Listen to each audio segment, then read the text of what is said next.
Really look at the evidence, you'll see the truth. What's the truth? Really look at the evidence, you'll see the truth. What's the truth? Really look at the evidence, you'll see the truth. What's the truth? Really look at the evidence, you'll see the truth. What's the truth?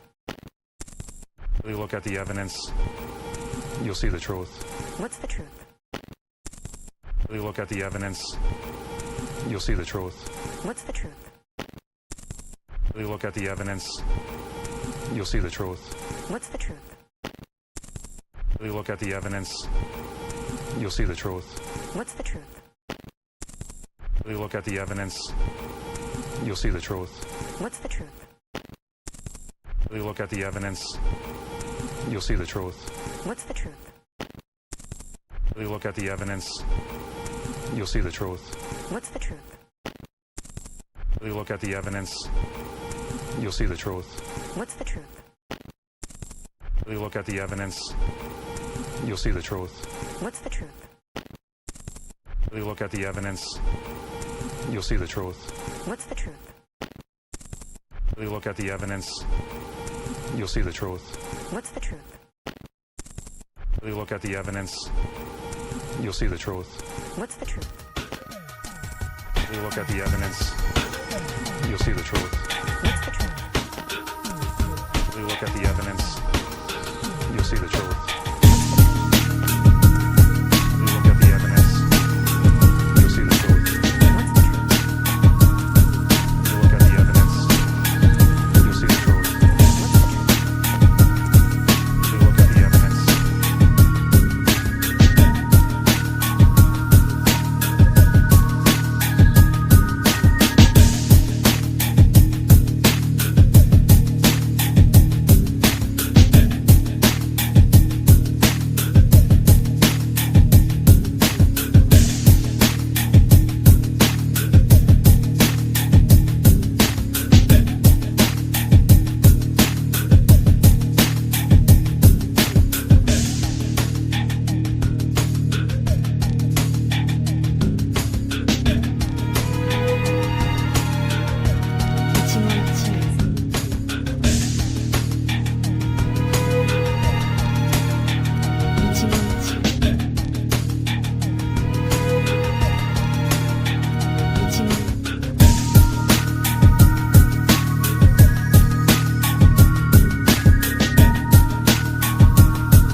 $7:55 p.m. Message from the flight deck. Thank you for joining us tonight. If you have any luggage, please put it up in the overhead compartments. We have plenty of room tonight on this flight, for sure. If you have a backpack, please put it underneath your seat. Make sure it's real tight because things tend to move in flight. But before you do, please take out your Hershey's Kisses, your Cliff Bars, your vapes, your nips. Put your trays up, whatever your vice might be.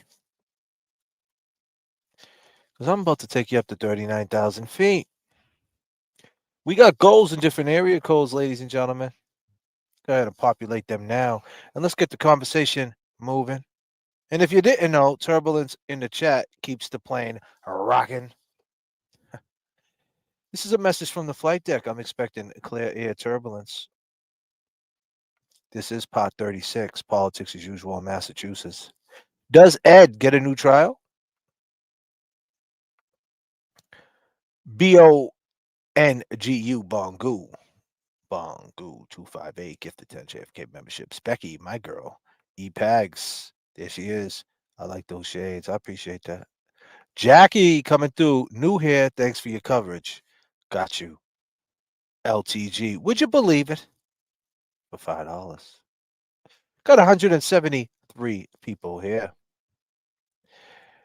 Let me tell you a story. It all happened in the summer of 1995. A woman named Janet Downing. Yeah.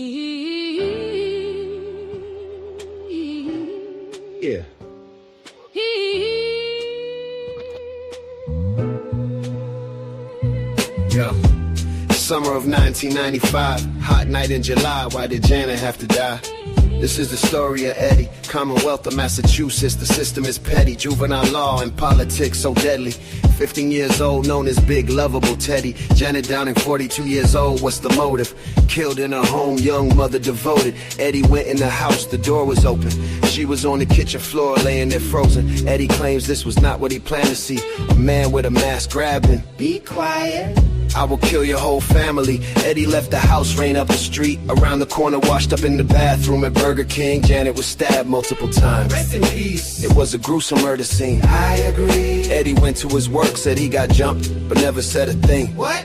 About Janet lying there lifeless. His friend's mother from across the street. Shh. He was in the house. But Janet had a brother-in-law she kicked out for selling drugs.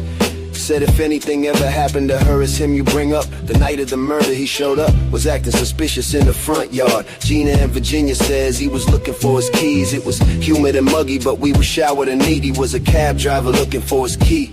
Looking for a key to one of the cabs in the fleet. Yes. How did he know something happened on that street? Eddie says he is innocent, and the cab driver did it. Who do you believe? Believe. DNA under Janet's fingernail unidentified. Who do you believe? Come on, come on. This is the story of Eddie, 15 years old. Life in prison. This is the story of Janet, life taken and stolen. For no reason. It was the summer, July 1995. do you all remember? 30 years ago, why she have to die? 15 years old, locked in a cage of murder that he always denied. Let's go. Summer of 95. Life goes by. Welcome to the stream, long gamers. Peace and love. La la la. Let's take them back.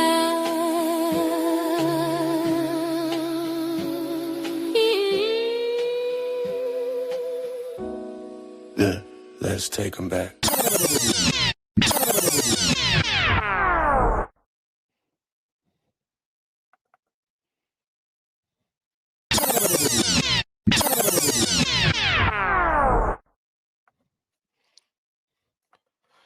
Ladies and gentlemen, what you see right next to me right here is a picture. And in this picture right here, we see Kelsey Fitzsimmons. We also see a man named Francis Gigalotti. This is his niece that's in the chat. Becca May. Nice girl. Very nice girl. It's been a while, she says. I love you all. Happy New Year. Justice for Jigga. Jigga didn't get no justice. 7 police on his neck. His last words was, I can't breathe. Help. They put him down. Kelsey Fitzsimmons just made a bail. The man you see with the dreadlocks, his name is Marquis Simmons. He's not here with us no longer, along with Jigga.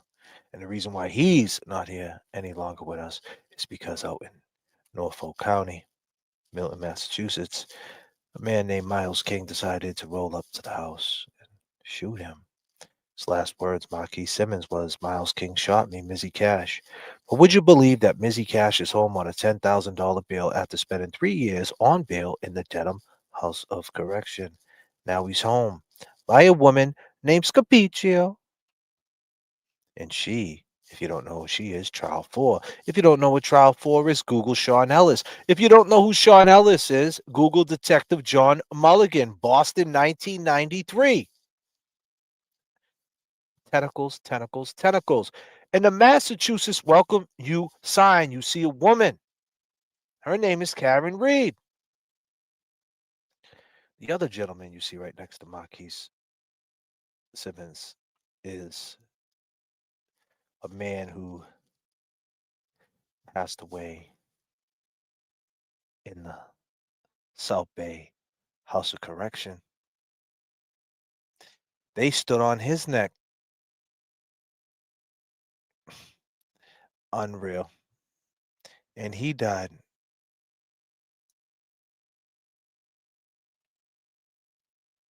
Excuse me, I'm just taking the text real quick.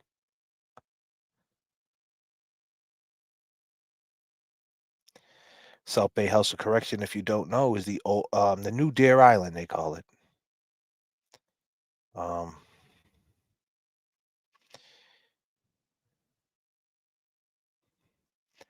and the people inside that jail said that they were on his neck.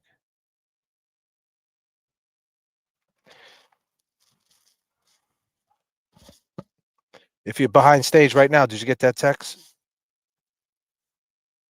So you got Kelsey Fitzsimmons, you have Francis Gigalotti, you have Marquis Simmons, and you have Jacoby Kenny is the man who died in the South Bay House of Correction.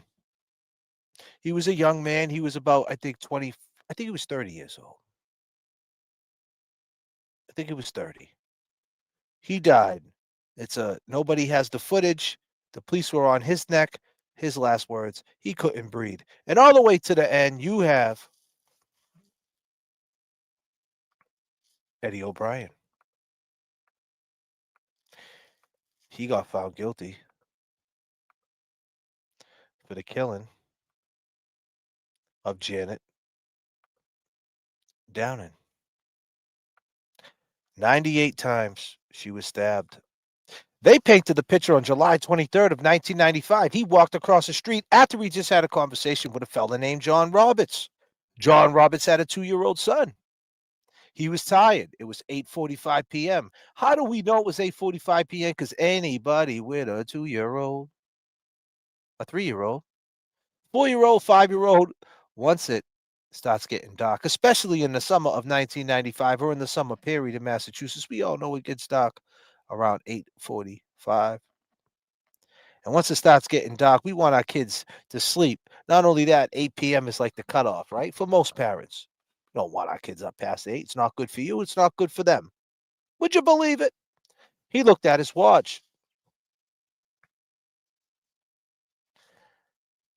Eddie O'Brien, big man at the time, he's 15 years old. Big kid, excuse me, disclaimer. Helped him across the street. But before he helped him across the street, there was a conversation because Eddie was such a big kid. He was 6'2".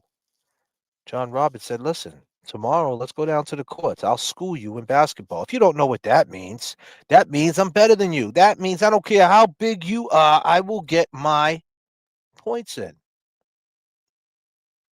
I will score on you. I will win.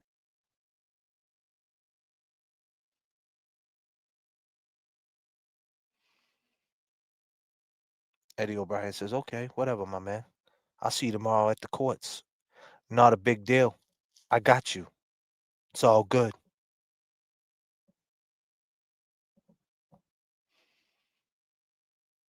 Then he helped him across the street with his son.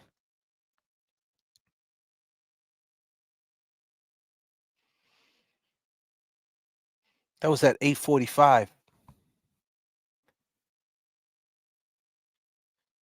And allegedly, right after that, he walked across the street with that state of mind, that presence of mind, walked inside a house and stabbed Janet Downing 98 times, but not before taking off her bra, stabbing that 36 times and placing it back on her, not before beating her up and down the stairs, beating her up.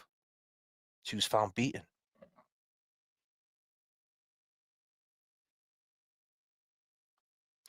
She was discovered at 9:55. But before he walked across the street at 8:45, well, excuse me, right after he walked across the street at 8:45 to drop off and help John Roberts put his kid to bed, he walked back across the street to his mother and his father's house, Big Ed. And he put a VCR tape in for his little sister. And he told his dad around 9 o'clock, I'm going to Burger King. And then his presence of mind, like I said, he walked across the street, supposedly, allegedly, This is around 9:15. He's finally off the porch. But at 9:30, he gets seen running out of Boston Street, 71 Boston, out the back onto Hamlet by a couple of cats named Mako. Mako, you out there, buddy? You all caught up? At 9:30, which means is 8:45, 2-year-old son helps John Roberts, who we interviewed, by the way. Go check out the series. This is part 36. I forget exactly what part we did interview John Roberts, and he corroborates everything I'm saying. This is all factual, actual. This is what it is. 30 years he's been in jail. This is his 30th Christmas. 30 years. Janet Downey's been in the ground in heaven. 8:45, he drops off the kid, helps. Goes across the street. Janet just had Teresa just had a baby. He helps his little sister out, his 2-year-old. Puts a VCR tape in, tells his dad, "Yo, I'm out of here, Dad. I'm going to Burger King." "All right, Ed, no problem." That's around 9:15. Allegedly at 9:15, he walks across the street. Stabs her 98 times. Stabs her bra 36 times. Beats the hell out of her. Disclaimer. Then gets caught running out the back of the house at 9:30, all in 15 minutes, while there's no footprint, while there's no blood on him. Same clothes. Later on, when the police caught up to him, there's no blood, but there's some blood on his shin. He leaves there after Mako sees him, and he runs down to the Burger King, allegedly, washes his face, gets his mind together, goes to Union Square, where he gets jumped by a couple of people. They put a knife to his neck and say, "We're going to kill you." He goes into Midnight Variety. He realizes he got a cut on his hand. The owners of Midnight Variety says, "Listen, what happened to you?" He said, "I just got jumped." They said, "You're bleeding." They call up 911. We have the 911 tape, just a little snippet of it.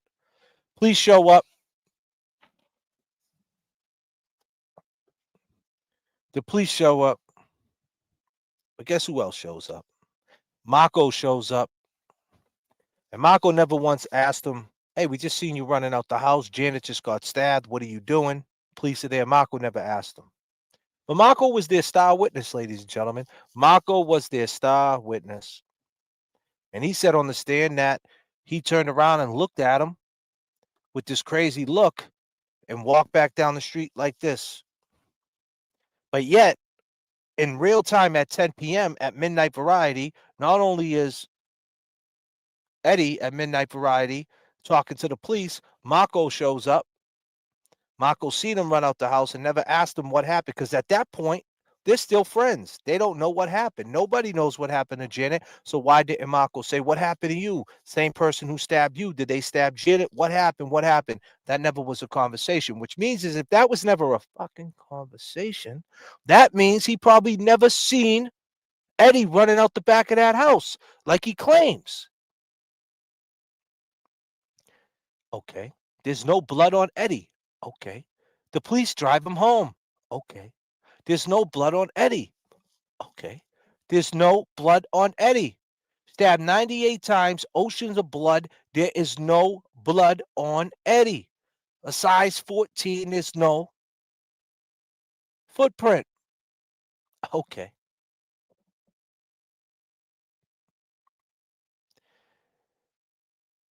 Big Ed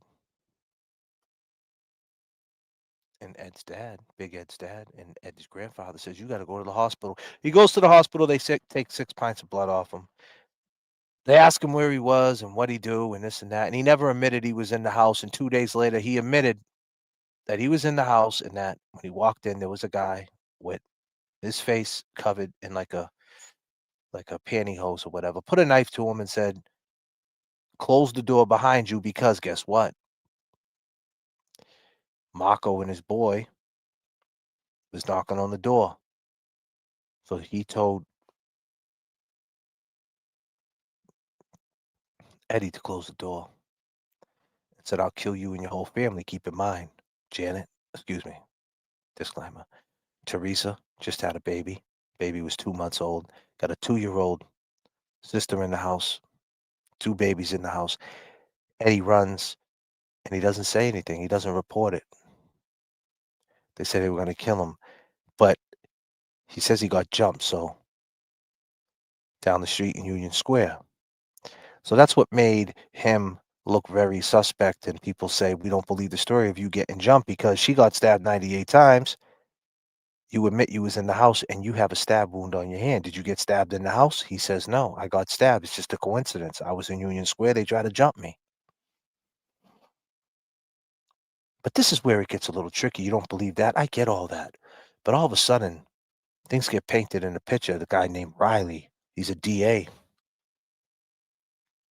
He paints the picture that it was a sexual obsession.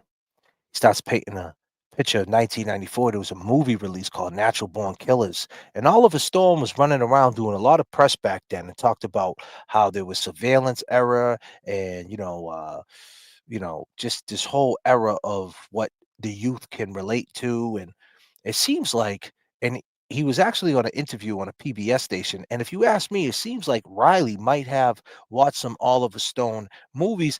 And here's the thing, or should I say interviews? And here's the thing, the reason why I say that is because as a DA, you should be looking for the truth, point blank, period. But he was looking for a theme. He was looking for a storyline because he needed to find him guilty because he was in it for a political view, a political come up, should I say. Pot 36, politics as usual in Massachusetts. Does Ed get a new trial? They wanted to change the juvenile law. They needed a face to change the law. They don't want a black face because there'd be outrage, because that's who they're actually going after. But if we get a white kid and we get him convicted, we change the juvenile law, make him think that we're going after everybody, but we target the inner city. It was all a ploy, all political. Riley showed up on the scene with the CPAC unit. Morrissey, Riley, CPAC, Proctor. No different, 30 years. They go ahead and run the DNA. There was 3 different male DNAs in the house. 3 different male DNAs in the house. They run all the DNA underneath Janet's fingernails. All of it. Right, Janet? And it doesn't come back to Eddie. It excludes Eddie O'Brien. The DNA underneath Janet Downing fingernails excludes Eddie O'Brien. Riley says the Cellmark, the DNA place at the time, stopped running that DNA. But there was a cab driver that was on the scene that night.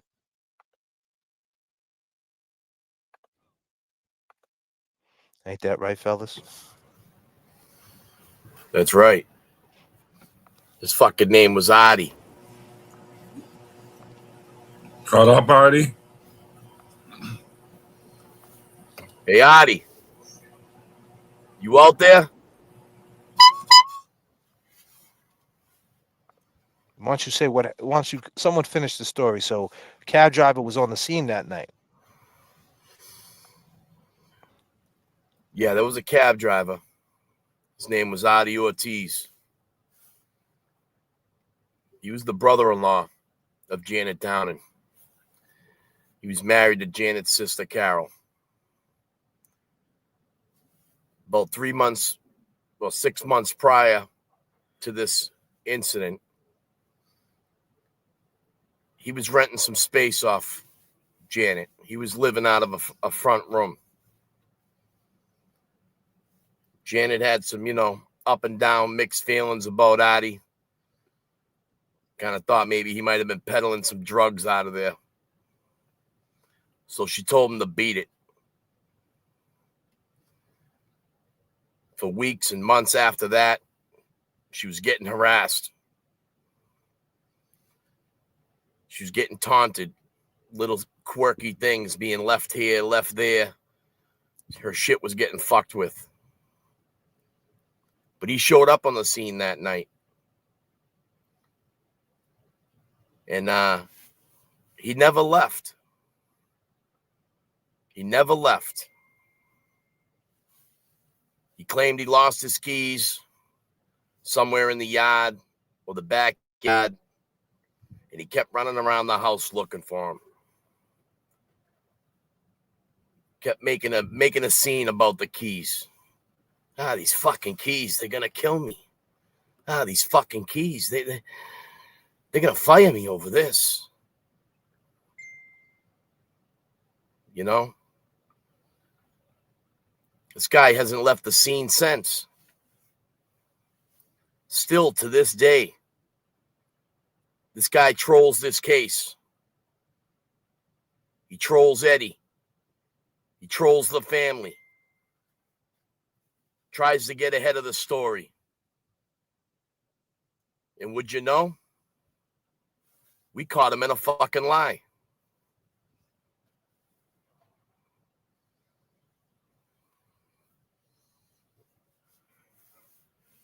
Actually caught him in a lot of lies. Tell him a little bit about it. They said he went into the house 4 or 5 hours later, which couldn't even have happened because state police were there. And then right after that, the photography team was there. There ain't no way he went in the house.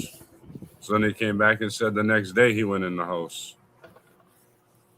But he the only way he knows what happened is because he's seen what happened firsthand, I think. But he lied about his car, saying that he could back out of there and just leave whenever he wants when he knew he was blocked in. A lot of other lies.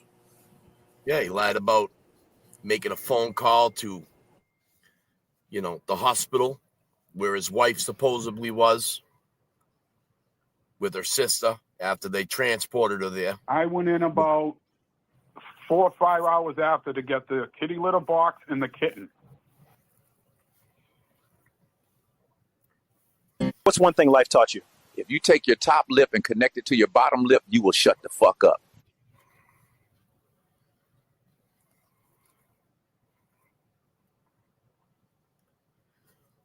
That's right, Adi. You failed our lie detector test. It was one thing that pissed me off. This guy tells us that he went in the house 3 to 4 hours later to get the kittens and a kitty litter box. Well, wouldn't you know, once again. At first, he said he went in to. I went in about 4 or 5 hours after to get the kitty litter box and the kitten. That was it. And what I seen, to this day, I don't wish anyone to see what I saw. And then he started crying. And he started crying in the same breath. And we realized that was a lie, because if it was 4 or 5 hours, right, after the time that she was discovered, say around the time he claims he got there at 10 p.m., if it was 4 or 5 hours later, then it would be around 2 a.m., 3 a.m., which was not on the timeline, because it would have been a crime scene, right? Kev? That's right. That's right. The Massachusetts State Police arrived at about a little after 2 o'clock in the morning. And they wouldn't let anybody in that house to go get the kitty litter box, as he would say. I went in about 4 or 5 hours after to get the kitty litter box and the kitten. Now we also found out if he did actually go in to get the kitty litter box and the kitten, right? Let me put something up for you, Kev. You can narrate it. If he would actually go get the kitty litter box and the kitten that he claims was in the kitchen, where would he have to go? You would have to walk right through that dining room into the kitchen. Now, the dining room is where this whole tragedy took place. So he would have had to walk right through that crime scene to get a cat box that he claims that was in the kitchen.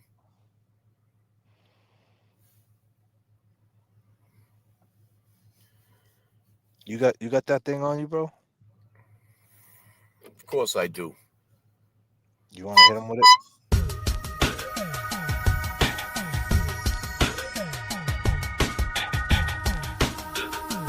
Y'all caught up, Artie?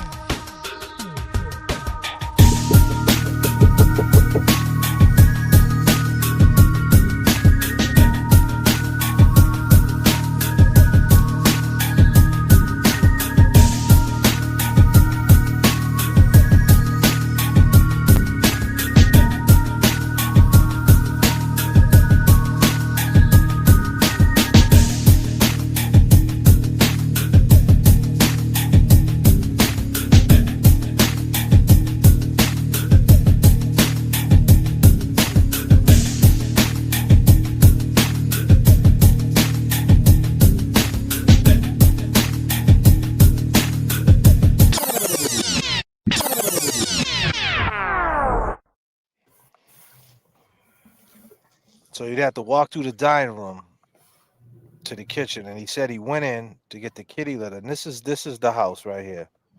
This is what it looks like. He would have to walk right through that dining room into the kitchen. He said that he went in to get the kitty litter and the kittens, and we called bullshit. We said that was a lie because there's no way they would let you on a crime scene. He turned around later, a couple days later, in the chat, and he says, I said the cats because I wanted to see how you guys would run with it and see how you really are. I went in for the dog food. Yeah, I know you're going to say I'm lying, but whatever.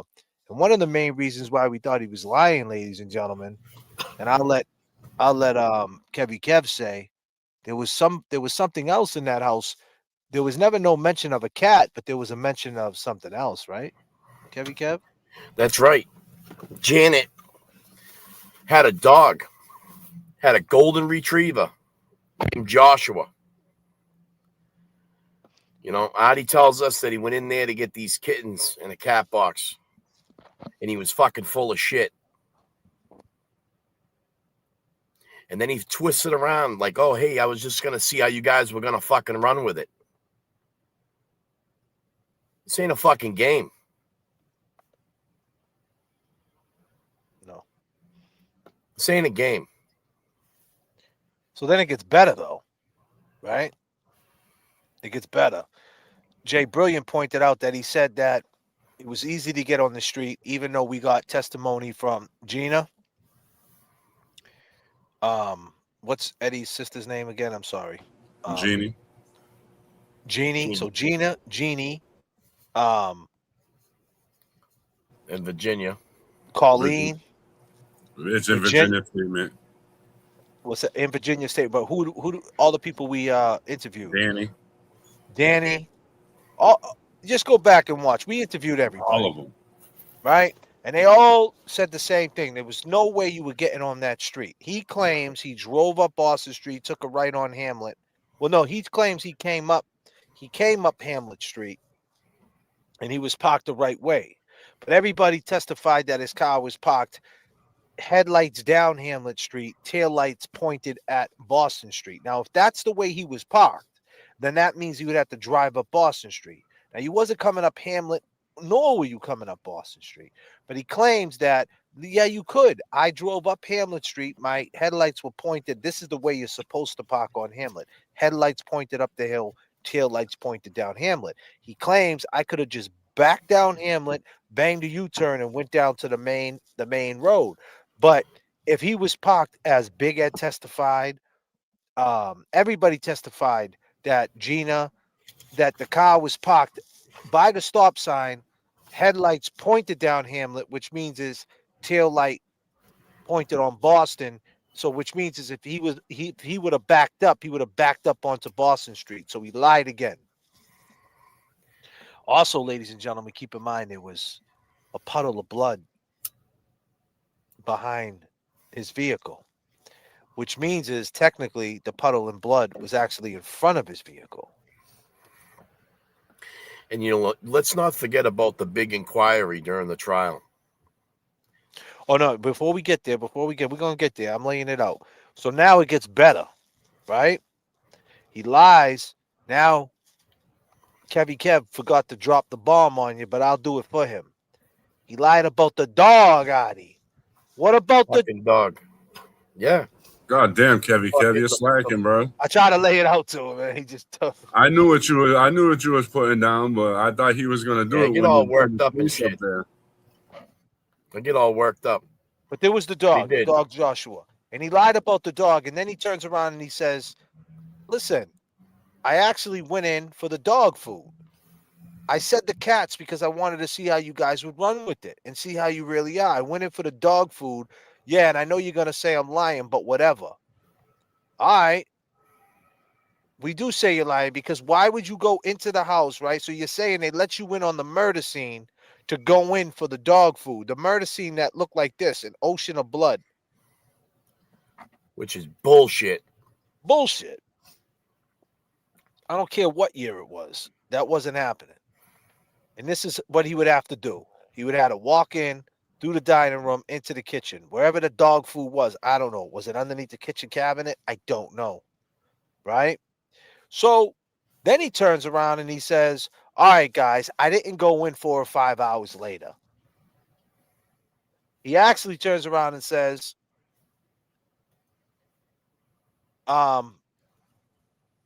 I went in the next day. And if you look at the bottom, he said no. And I asked him, did they call you to go in? He goes, no. I went there. They didn't call me up to go in. I went in to get the kitty litter box, not the kitten. He doesn't know what happened to the cat. He doesn't know what happened to the dog, but he went in just to get the kitty litter box.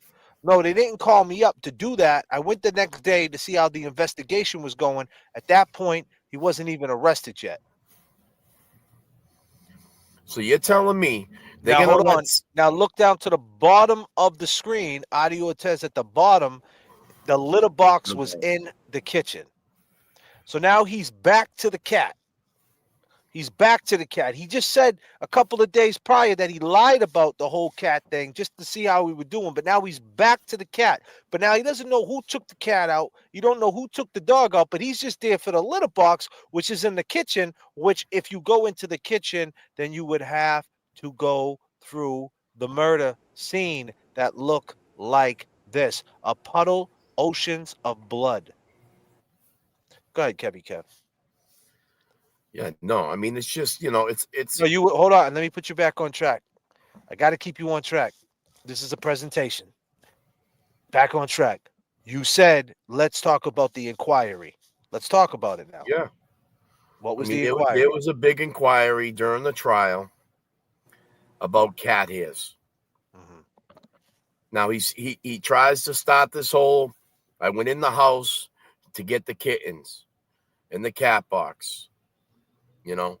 We then find out that he's talking about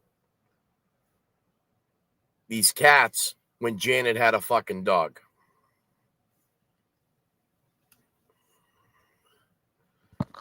I got a bad paw. You got a bad boy. He's all fucked up. Poor Kevy Kev out there working hard, man. Thinking he's 19 again, working on a 73. What year is God that damn. truck? 73, yeah. God damn, Kevy Kev. You gotta calm the fuck down. Someone needs to get him a Kia or something, man. Damn, Kevy Kev. Yeah, fucking Go ahead. a roller skate with wheels. Oh man. We find out that Janet's got a dog. We just find it real funny that he brings up this cat situation. Why? Exactly why.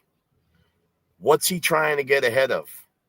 But what was the inquiry about in the trial? There the was inquiry- a big area of inquiry, word for word, lie for lie. Margot Nash said. That's right. And What the cat has they on did Janet. not, they didn't get in deep with the,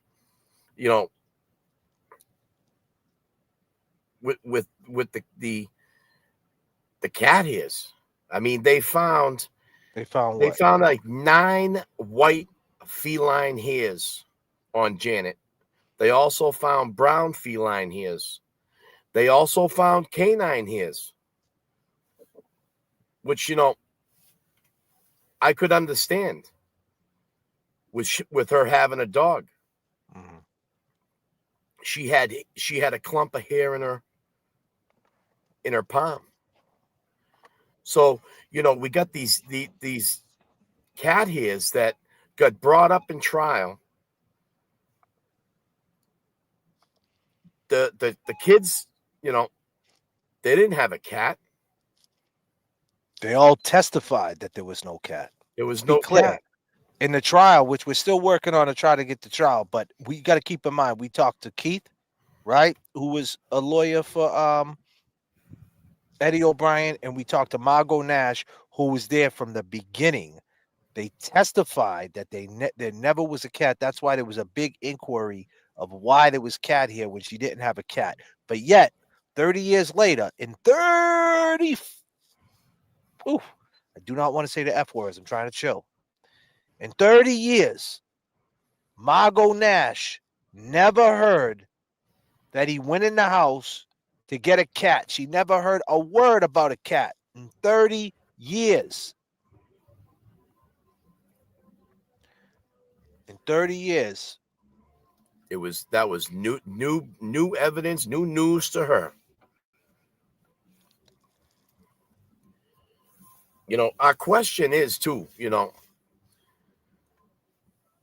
is why is he trying to get ahead of these cat hairs? You know, was this transferable evidence that came from fucking Adi? Yeah. Now, Eddie O'Brien's.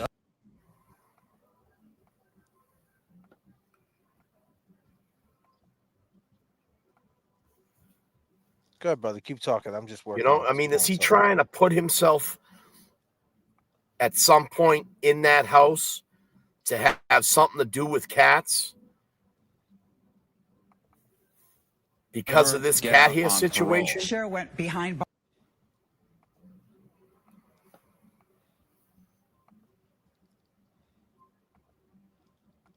You know, I mean, it's just, you know, this guy's a bug, man. He's been, you know, like I said a couple minutes ago, he showed up on the scene the night of the incident, and he hasn't left. We're in 2025, coming into 2026, and he hasn't fucking left. And he was one of the first ones on the scene. The very first ones. You know, he's in this fucking chat. Mm-hmm. He's in the chat. Hi, Adi. Very slight delay.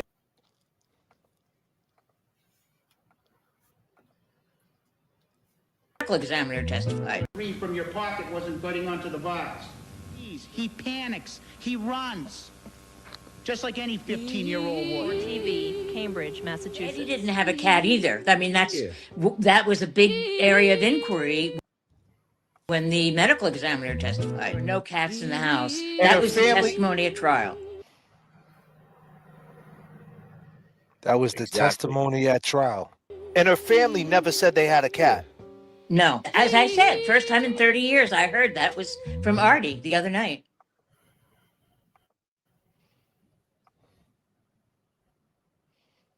Goddamn. What else did she hear too? Didn't she hear something else that we blew her mind on something There about was 30 three years? different things she heard. Three things that she never found out. One of them was the cat. She never heard that, and she heard, and never in 30 years did she hear about Mako. When I broke down Mako saying this at trial, Mako was saying that I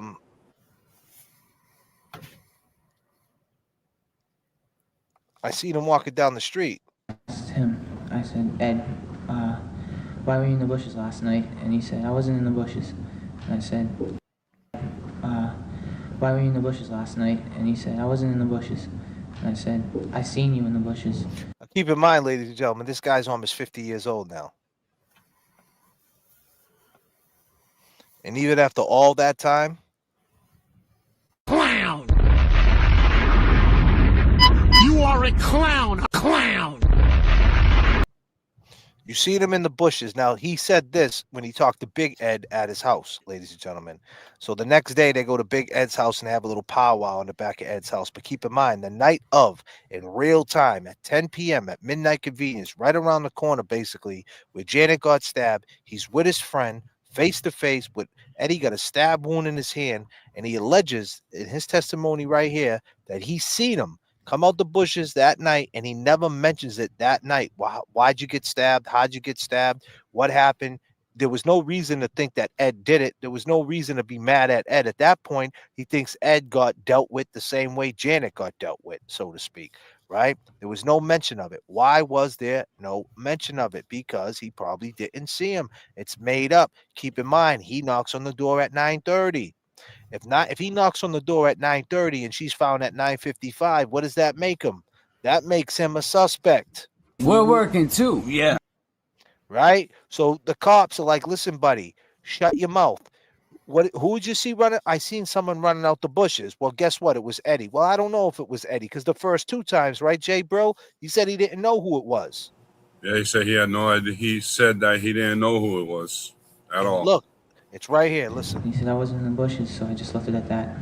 Marco Abreu, Eddie O'Brien's old friend, today the star witness, recounting how he saw the hawkish teen walking away from the area of the crime scene.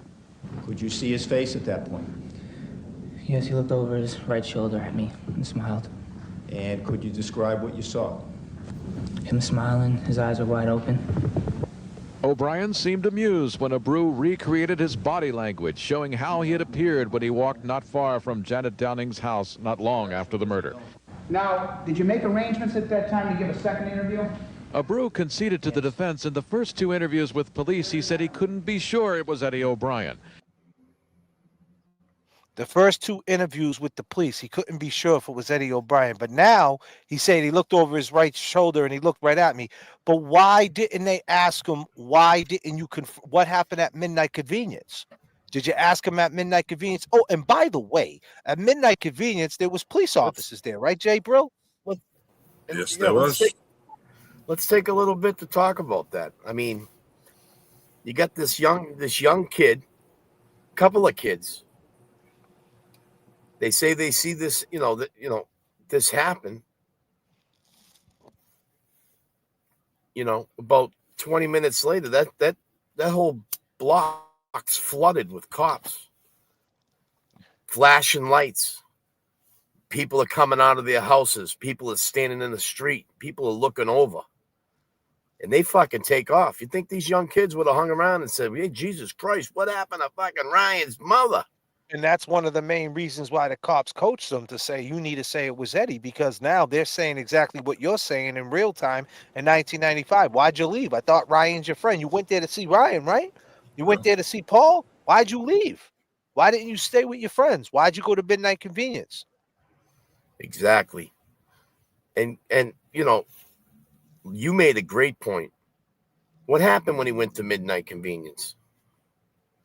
They obviously, when Eddie said he got jumped, they went along with it. Right when Eddie said he got jumped, right? So the first thing you don't say is, well, you got jumped. I just seen you coming out the bushes, man. Oh, but keep in mind, hold on, we're skipping over something. Keep in mind, they knock on the door at 9:30. They don't get an answer at the door. They see Eddie running out the bushes, allegedly, and they go over to Big Ed's house, his dad's house, and use the phone to call Janet's house, and there's no answer. So you just see in your description, in that testimony, this is what he's seen. How he had appeared when he walked not far from Janet Downing's house not long after the murder. Now, did you make arrangements at that time to give... How he saw the hawkish bushes, so I just left it at that. Marco Abreu, Eddie O'Brien's old friend, today the star witness, recounting how he saw the hawkish teen walking away from the area of the crime scene. Could you see his face at that point? Yes, he looked over his right shoulder at me and smiled. And could you describe what you saw? Him smiling, his eyes were wide open. So he smiled, his eyes were wide open. You walk across the street, use the phone to Ed's dad, and you see him running out the bushes, and when you yell his name, that's your boy. And he don't say nothing. He just keeps walking. He's not looking right. And you don't mention it to his dad. That's your first shot. Okay, we'll give you the benefit of the doubt. You didn't mention nothing to his dad. Now you find out Janet, I don't know where you go from 9:30 to 9:55. Maybe you go down the street to smoke that weed that you got from Adi. But let me tell you, But now you go to Midnight Convenience and you see him, and you know that Janet got stabbed. You know he came out the bushes. He's got a stab wound on his hand, and you don't ask him what the fuck happened. And like I said, at that point, you guys are still friends. So why wouldn't you ask that question? Oh, and by the way, the police were already there. So why wouldn't you ask that question? Present. That's Police right. were present. And keep in mind, the police drove Eddie home after there was an ocean of blood in the house. There was no blood. Now, in that 15-minute window that allegedly he jumped off the porch at 9:15 and then ran out the house at 9:30 based on the witness saying that they seen him running out the bushes, right? You're saying he did this in 15 minutes. He got rid of the murder weapon, and somehow or another he got all that blood off him. There's no footprints, no nothing else. How did he do it? And everybody's testifying that he had the same shirt on. Now, this guy's testifying right here, Mark Brew, that he had a darker shirt on. So if that's the case, where's the darker shirt? So where did he go? He went down to Burger King. He even says, Eddie O'Brien, he went to Burger King. The CPAC unit, in 30 years, once again,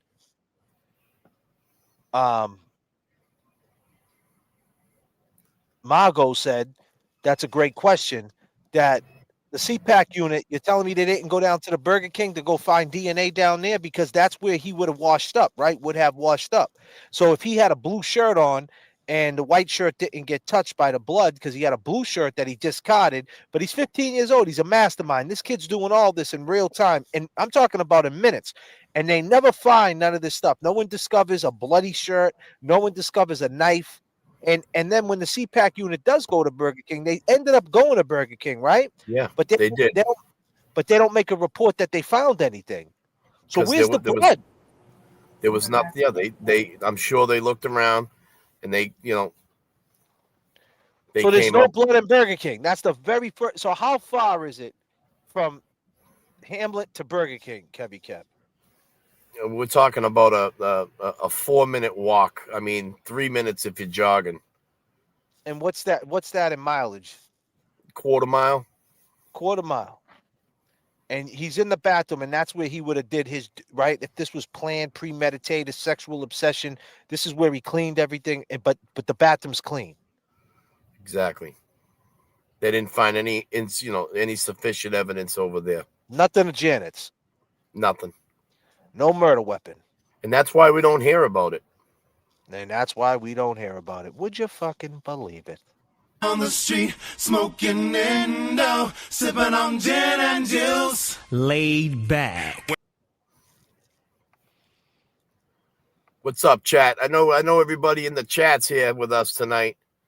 You know, maybe Eddie's listening in or he's watching up in Gardner. Why don't we throw some shamrocks up in the chat for Eddie up in Gardner? Let's go, people.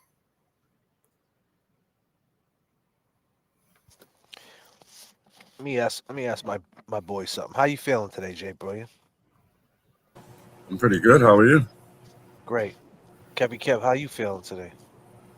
I'm feeling good, man. I got a bad paw, like I said. Everybody in the chat, how you feeling, chat? We're creeping up into 2026, and this is part 36. I go by the name of J.F.K. I go by Jay Brillon. And I go by Kevy Kev. And we're here with you tonight. You're not used to us being here at 8:46 p.m. before 9 p.m. We're usually 3 a.m.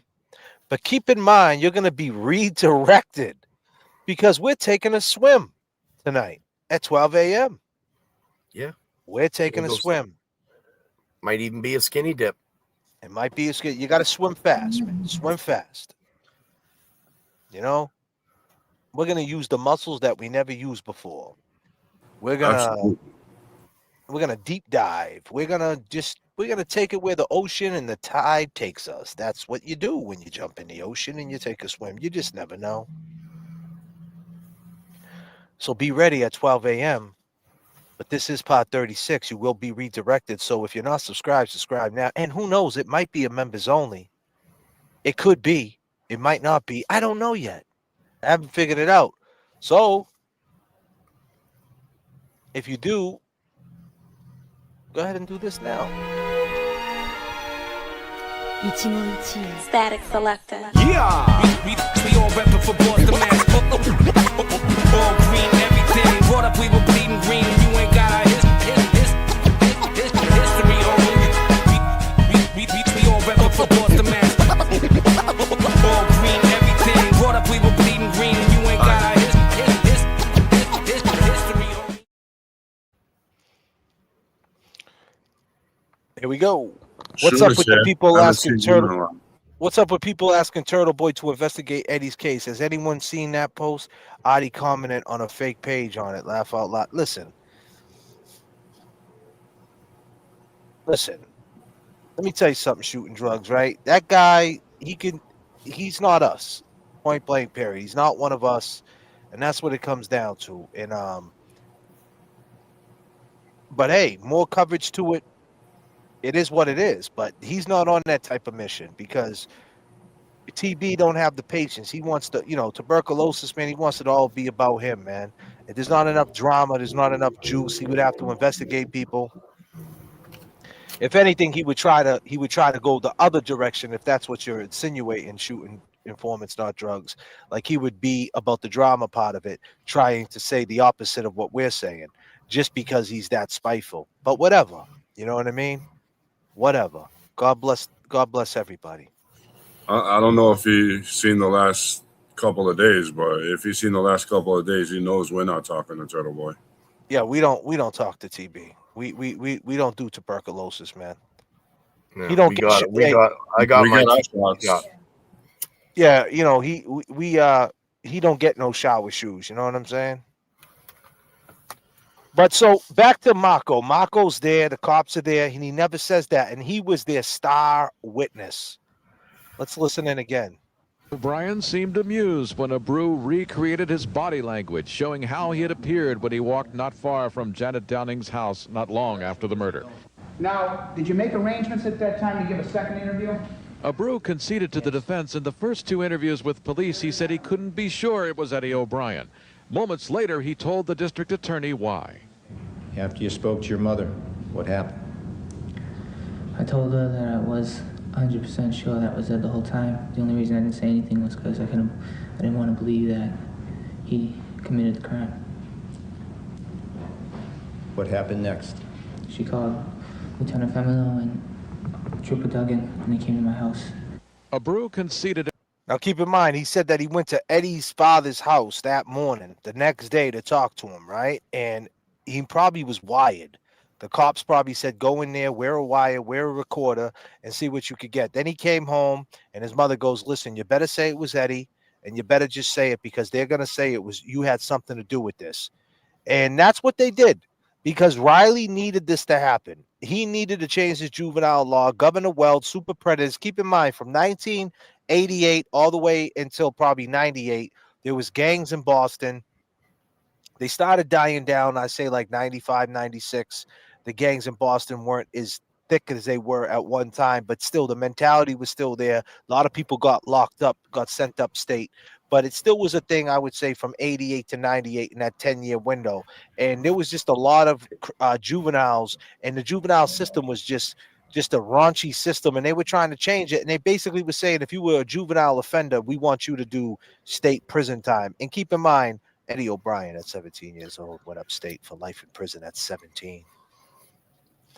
And don't forget, around that time too, there was a lot of like, I hope I'm saying this right, but there was like a lot of like social and privacy exposure that was going on. You had like Lorena Bobbitt, they talked about that. The OJ case that was going on. Mm-hmm. You had the brothers, the twin brothers there, or whatever. And this fit That right case- in. Like this fit that right in. case The was going on. sexual obsession, gavel to gavel, court TV was fairly new. Court TV, that's right. They were just starting to cover these live stream court sessions. I mean, I'll tell you. Politics as usual.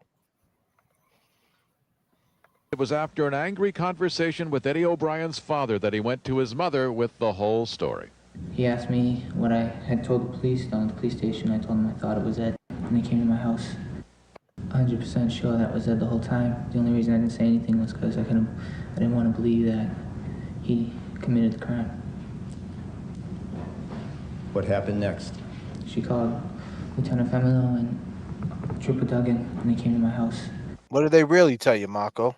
Abreu conceded it was after an angry conversation with Eddie Look at Big Ed in 1996.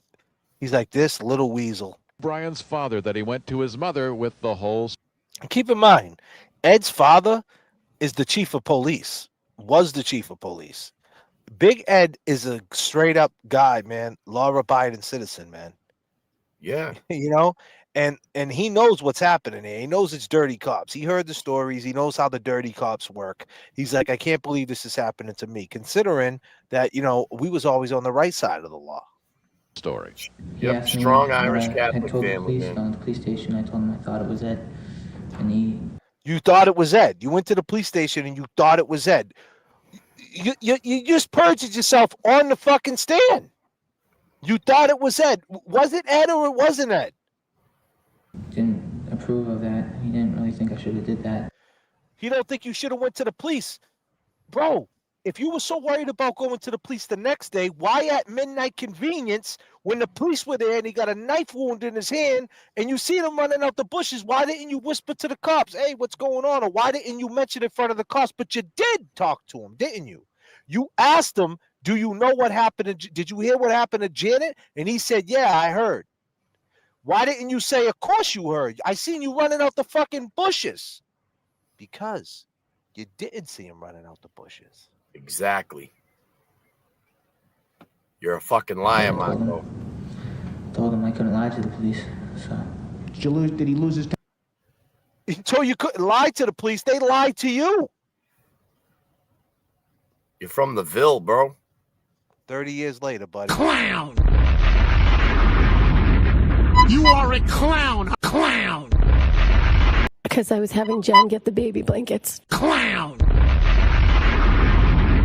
Because I was having Jen get the baby blankets. Clown! And get the baby blankets. Clown!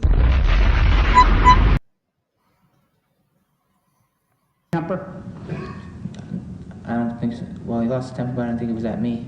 Okay. Did he tell you not to come around the house anymore? Yes. Stab her, and then did you stab her? No. You didn't hurt Janet Downing? No. Tell you not to come around the house anymore? Yes. Stab her, and then did you stab her? No. You didn't hurt Janet Downing? No. Did you kill her? No. Eddie O'Brien denied the murder both before and after the drugs were administered. The prosecutor says it means nothing. He says O'Brien told different stories to the same examiner. He never accounts for the fact that his blood is in that house. He never explains that away in the tape, and he would not have been able to explain that away at trial. Why? Why couldn't he explain that at trial? He never got a chance. Because what, Jay, bro? Because he never knew his blood was there. His blood wasn't there. So if his blood wasn't there, then that means what? Of course you couldn't explain it, right? You couldn't explain it because Riley in that CPAC unit, the same CPAC unit, Proctor and all them. There you go, Jay.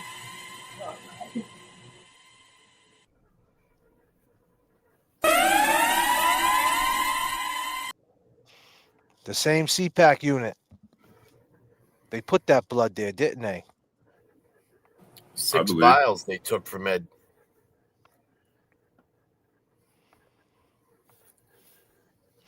So a You know what I'll 15-year-old. tell you, So let me get this straight. A 15-year-old runs down a hill, goes to Burger King, somehow gets rid of the murder weapon, ditches the murder clothes, right? No one finds him in 30 years, right? From that little space, right? No one found anything, right? And on top of that, he goes to DYS, and 3 months later, he goes inside DYS. This dude's an altar boy, never been away from home, and he takes a truth serum and a lie detector test. And this is what he said underneath the truth serum. Eddie O'Brien denied. And then did you stab her? No. Anymore? Yes. Anymore? Hurt Janet Downing? You didn't hurt Janet Downing? No.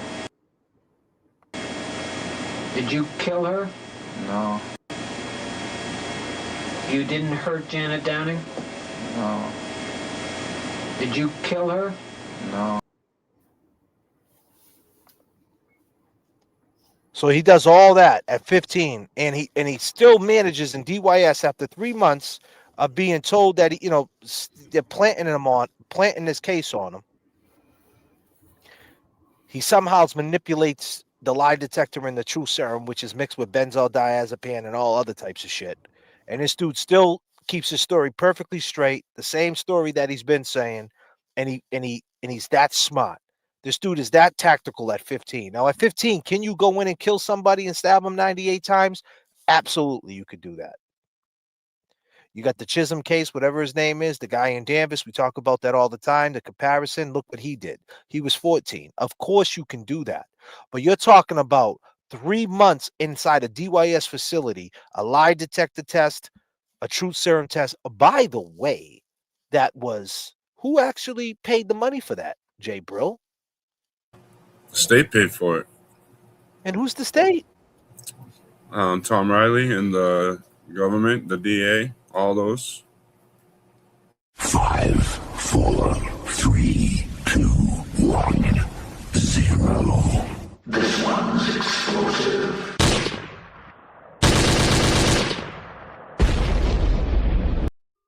Ladies and gentlemen, we do thank you very much for your attention, and now we invite you to sit back, relax, and enjoy the takeoff.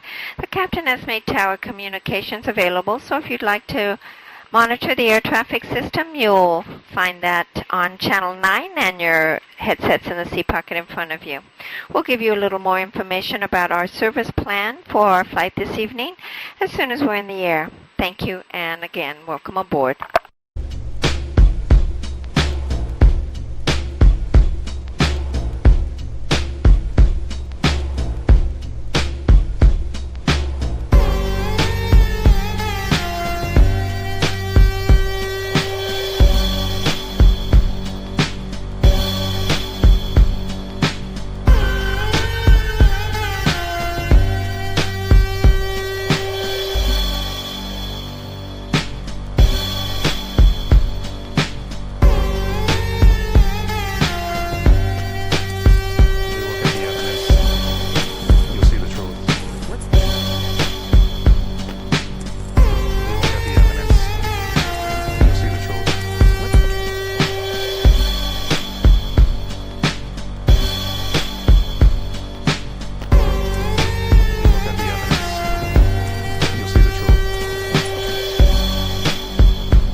We're working too, yeah. I mean,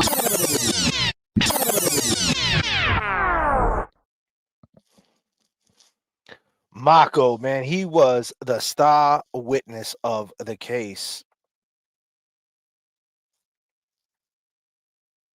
I think we had Margot on the last the part 35, right? She came up last time. Like I think this one's 37, bro. Margot came on 36 because Margot was after So this is 37. I messed up. Yeah, I think we slipped it. It's 37, I think. Oh, it's 37. All right, I gotta change it. My bad. I thought we was on 36. Yeah, I think because Martin came on and then Margot came back on 36, and Martin was 35. So. Let me see. Now, pot 35. Marty was 35. Yeah, Marty, and then Margot was 36. No, Margot didn't come on. Margot. She came on quick, didn't she? I think she came back on. Yeah, I think she came on with Marty. I think the same Marty one. She came on with Marty, right? No? Or 34. She came on the night before. I think she came on 34. before I don't know Marty. because there was a She couple came on. people. She came on. She came on before Marty because she told us about Marty. So she came on 34, right here. So I got it right here. She came on 34. I was right. I was right, my brother. But that's all good. You could get mixed My up real bad. easy without. People in the Nah, chat bro. were like, "Is this from earlier or is it from now?" This is brand new, man. This Margot came on 34. This is part 35. She came on 30. No, well, I mean, excuse me. This is part 36. Margot came on 34. 35 was Marty. 36 is us talking about, what we're talking about. All right, my Talking bad about. then. Nah, don't worry about it, bro. It could have been my bad. I mean, it's easy to get it mixed up for sure. But let's hear what Margot had to say, because there's a couple things that she said to us, man, that were crazy, that a lot of people probably didn't even hear. That was nuts. Let me speed it up a little bit.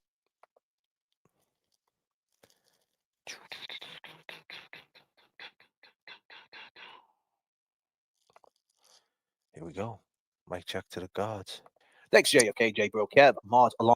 And while the minutes pass, I lose track of time, but all I gotta do is try to spend it right. I was Okay. Margot Nash is back with us. Here we go. Part 34. Let's hear what she said to us. able to get very far in the investigation of it. We had a couple of investigators try to investigate it, and we could corroborate some things, but not others. The decision was made by Eddie's lawyers that we couldn't use this information because, for various reasons, legal reasons that they had, and we weren't able to get very far. That's all I'll say. So I said to Eddie, let's tell Jason about it. I said, he's like a dog with a bone. He'll find out, And so he said, sure, we're not going to be able to use it for the. Well, keep in mind, he found out all right. He actually found out. We actually talked to Marty like 2 days later. But before we get into that, I got turbulence in the chat. I need everybody to buckle up. Yeah.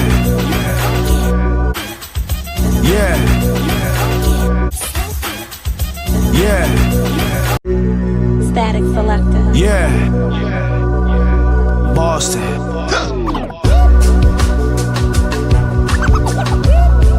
Can you hear me?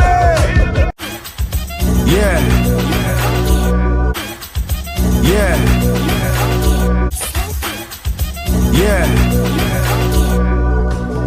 Turbulence in the chat. Turbulence in the chat. Can you? Miss Christina, sounds like Marco needs to get caught up for sure. Yeah. So you actually, we went on, we talked to Marty, and we actually got Marty's DNA. Still in my freezer.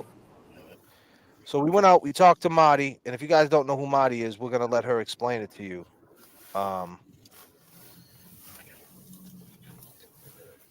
For sure. Appeal Rule 30. So I called him and told him about this lead that I'd gotten 10 years ago, and I got a telephone call from a guy who worked for in a law office, and I'm not going to give the name of my source. You have it listen, you type it in, and then you go digging.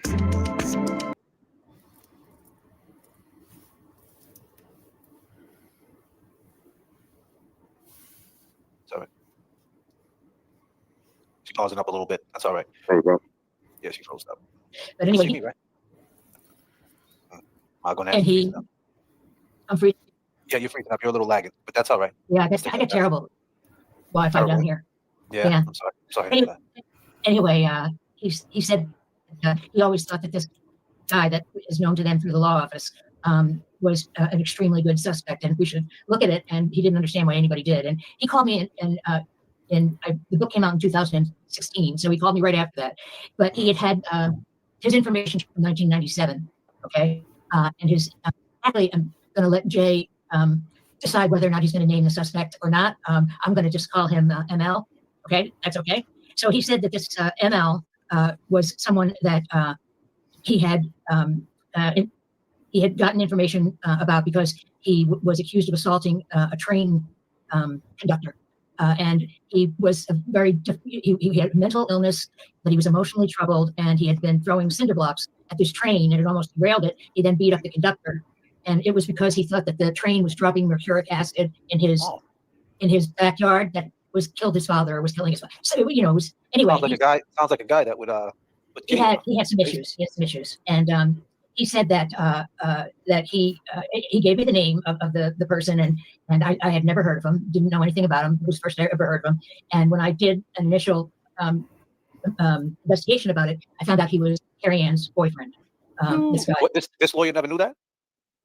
The lawyer did not tell me that. No, I learned that afterwards. Yeah, I don't think he knew that. He just knew what he knew is that this guy had the opportunity to look at his computer at the ML's computer, and ML's computer had over 100 letters to Janet Downing. Some were written before she died, some were written after she died, but he had about 25. I got my notes now, so I know what I'm talking about. That he had about 24 or 25 of these letters that he'd taken off the computer, and that they were threatening to kill Janet in some of the letters. At the time, this young man was 22 years old, so that was in 97, 98. He was 22 years old. Anyway, he said he lives in the neighborhood. He said he had called Bob George and told him this, but Bob George didn't do anything. And he said he was on medications and he has no filter when he talks about it. His quote was, he said to this person, "She deserved to die. She deserved to be stabbed." And he wanted to see if he was mentally capable in terms of knowing what current affairs were. So he asked him, he said, "Well, what have you been watching the O'Brien trial?" And he said, "Oh yeah, I'm very familiar with that." And he said, "Well, because he's like me, he's on trial," because he was on trial at the time for that train offense. And he said that he thought that Eddie was innocent and the Commonwealth was guilty. And he said, "Well, do you know Janet?" And he said, "I've met her. I dated her daughter." So he did know Carrie Ann in 1990. And keep in mind, we talked to homeboy Marty, and Marty said that he did talk to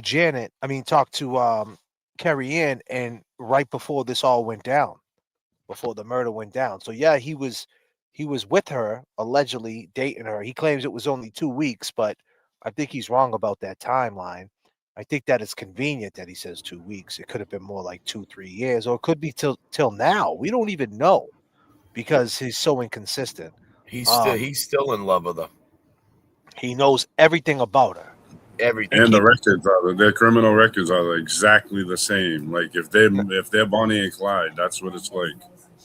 Now keep in mind, he went on to say that we went on to find out that in 1997 he ended up getting Section 35. But would you believe who Section 35'd him during the time he was on trial? You heard Margot Nash. He was on trial at the same time as Eddie O'Brien, and someone Section 35'd him. And who was that, Jay Brilliant?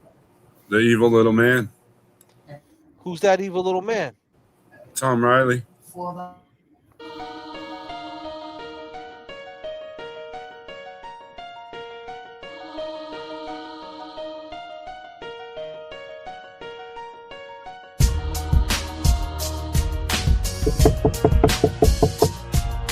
Don't open the door. It's the police. Open up.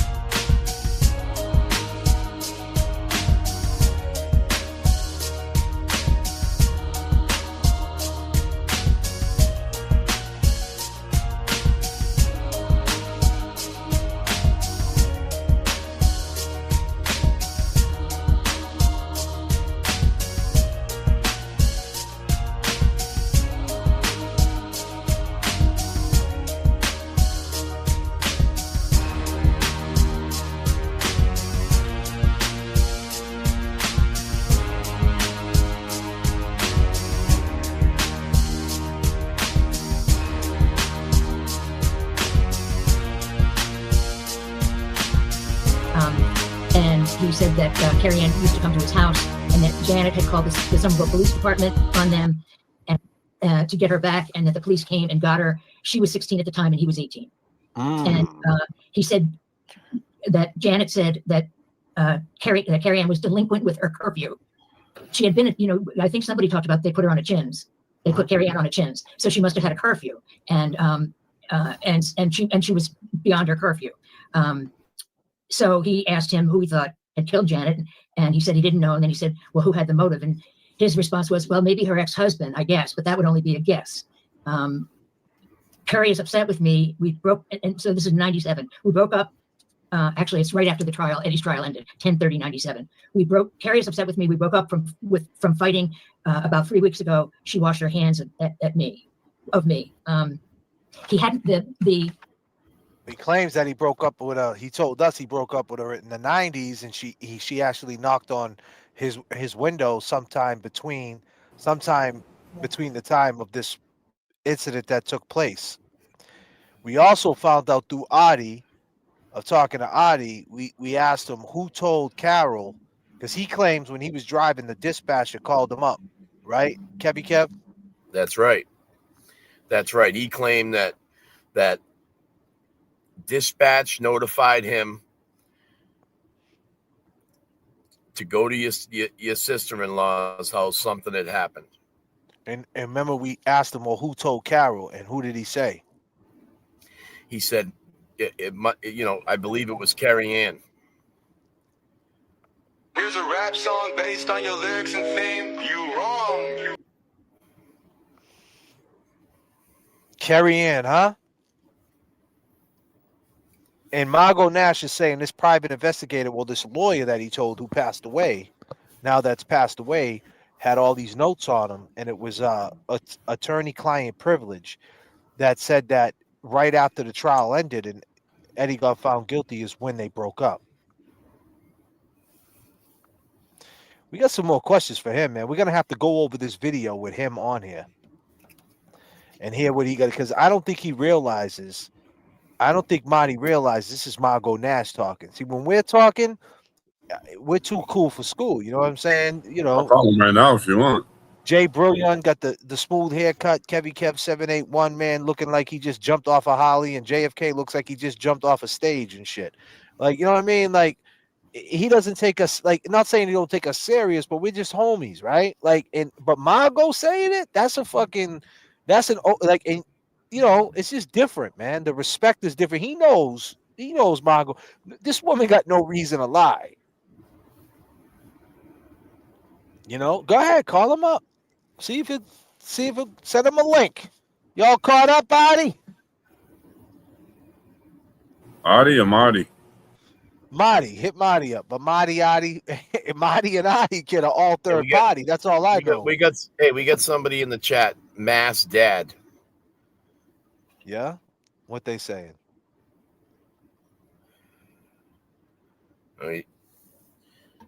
Margot is useless cash. He's starting to represent it.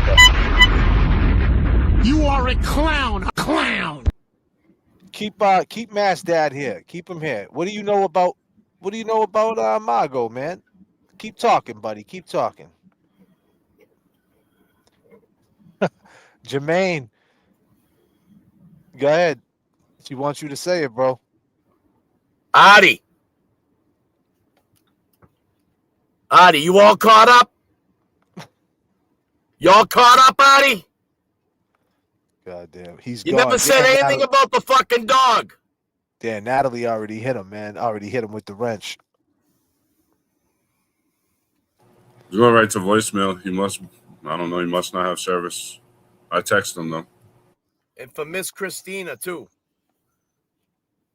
What's she saying? Marco, are you all caught up? What, Miss Christina? Where's that at? I can't keep. I'm trying to find these people, man. What they say? Earlier, you threw it up, Miss Christina, man. She said, "Is Marco? I think Marco needs to be all caught up." Oh, okay. Oh, that. Yeah, she was on our side. Out. I thought there was a hater.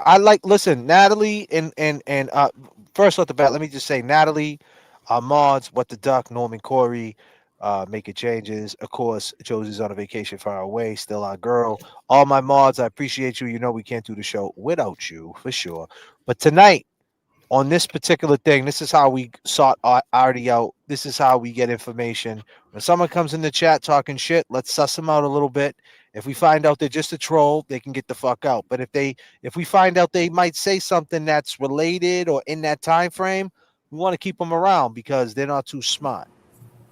Or it could be someone that knows in a different name. Exactly. Yeah, I got a parachute out back with a loose strap. Anyways, we could fit him. Because I was having Jen get the baby blankets to wrap around him. Down from day one. Welcome to death row.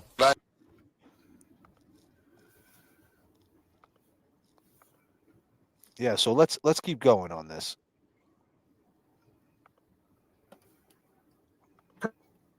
Yet, but he then he began to then he saw the letters and he said to him, what do you have all these why are you keeping what are all these letters about?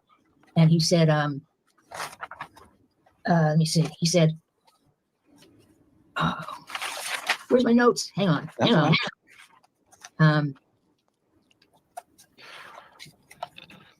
Janet wouldn't let me date her daughter. She needed to die. She needed to be stabbed. God damn, Marty. Imagine being able to build Imagine having premium. Yeah. God damn.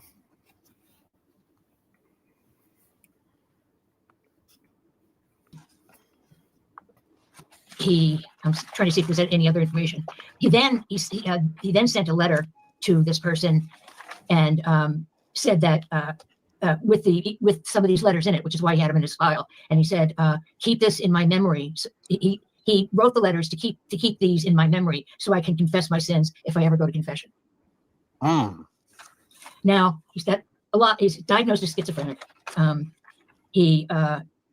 The person who called me said he had 12 to 24 of these letters in his file. I asked him if he could get his file to me, and he said, sure, he'd get back to me. And because now it's 2016, and the file was from 1997.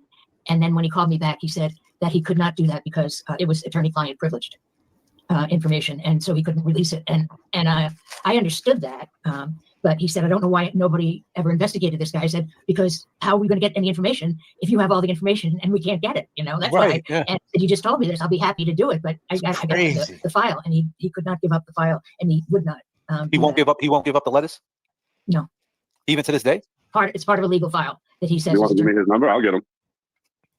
No, so why is that? Why can't he give him up now? All these years? No, when's the last time you spoke to him? This was you said 2016. I spoke to him in 2016. It's been 10 years now. You think he would have a change of heart, or is this something that you can't have a change of heart? You can't have a change of heart. They're either privileged or not. The privilege, even if you die, the privilege stays.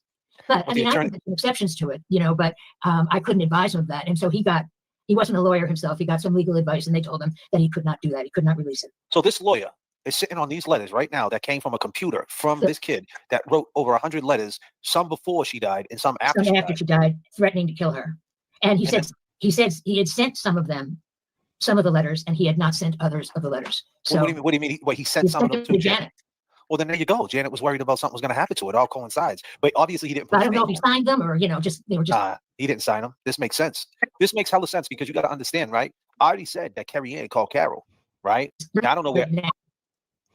Am I breaking up on you? No, I think I am. Yeah. Oh, yeah, you're breaking up a little bit. That's all right. That's all right. We'll work through it. We'll work through the turbulence, Margot. We're pretty good at this. Anyway. Go ahead. Speak your piece. Go ahead. Margot's breaking up on us, people. He's now 51 years old. He's 51. Yeah. And he still lives at the same address. Now, how far is this place from 71 Boston Street? 3 blocks. 3 blocks. You go straight down. You go straight down Boston Street, cross over 28, and it's right there. 2 blocks down Boston Street. Or you can go straight down Hamlet Street, which is what I think happened, and cross over 28, and it's right there. It's right near where your DYS facility was, on the other side of 28. And he said he hung on Cross Street. Austin Street. Oh, what do you know about?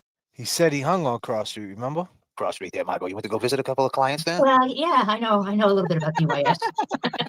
Just a little bit. God damn, Margot. But yeah, so now when you heard this, what was your state? The first time I thought about it again, well, I obviously let Eddie's lawyers know along the way as he got different lawyers for the appeal, and some of them, the end result was that they couldn't use the information because they were unable to corroborate any of this guy was credible, but since they couldn't get access to the letters, they had no way to corroborate it. We did send investigators. We sent our own investigators down there, but his mother, every time we sent an investigator down, his mother said he was back in the hospital. He spent a lot of time in the hospital. mental hospitals, as I understand. This, So he wrote letters. He wrote letters after she passed. Yeah. How The big is source this guy? said Do you know the size of him? Like his height, by any chance? 5'11". He guessed he guessed he was about 5'11". He's a big guy. I looked him up on Facebook. And he's still getting in trouble too. And, apparently, that's what Jay found out today. The source told me that he had an alcohol problem at age 16. That he had a job at the Burlington Mall. He was fired from. He's been fired from every job he's had because of his behavior. He has a severe anger problem, and he had a job at the Burlington Mall because he was in work release at Bill Ricker House of Corrections. That's the only reason why he had a job there. That's a fact. I don't know if he's done jail time. He gets sent to mental health hospitals. No, he went to jail somewhere. Once he gets a felony, regardless, if he pleads out to a felony, Margo, once you plead out to a felony. I don't know what. I have no idea what happened to these. I'm pretty sure, but hold on a second. Assaulting a police officer isn't a good crime, so. Hold on. Anything after 06 he got arrested with, if he got arrested after 06 for a felony, Margo, you know this, they're gonna send a summons to your house that you gotta go meet up with the state police and they're gonna swab you. They take your DNA. That happened to me. Right. They came and swab me up. October 20. He said that he's been fired from every job he's ever had, and he has a severe anger problem. He's very aggressive. He has spent time at the Family Crisis Center, Cambridge Mental Health, Boston Mental Health, the Leahy Clinic, and Somerville Mental Health. So that's the lead I got, and I really didn't get anywhere. Margo, you know where he's gonna spend time now? He's gonna spend time on the J.F.K. live stream every fucking night for the next 1,000 episodes. Well, I think that I trust Jason that Jason will find him and we'll see what's going on. But I'll make a visit to 6 Austin Street in Somerville, Mass. Okay. Anyway, why don't you guys ask me whatever it is that you need to ask me? That was all that I said to Jay, and this thing sort of took off after that. Let me pass it to Kevy Kev because Kevy Kev is anxious over there. Look at him. He's in his notes over there. Oh, and also I wanted to say for the record that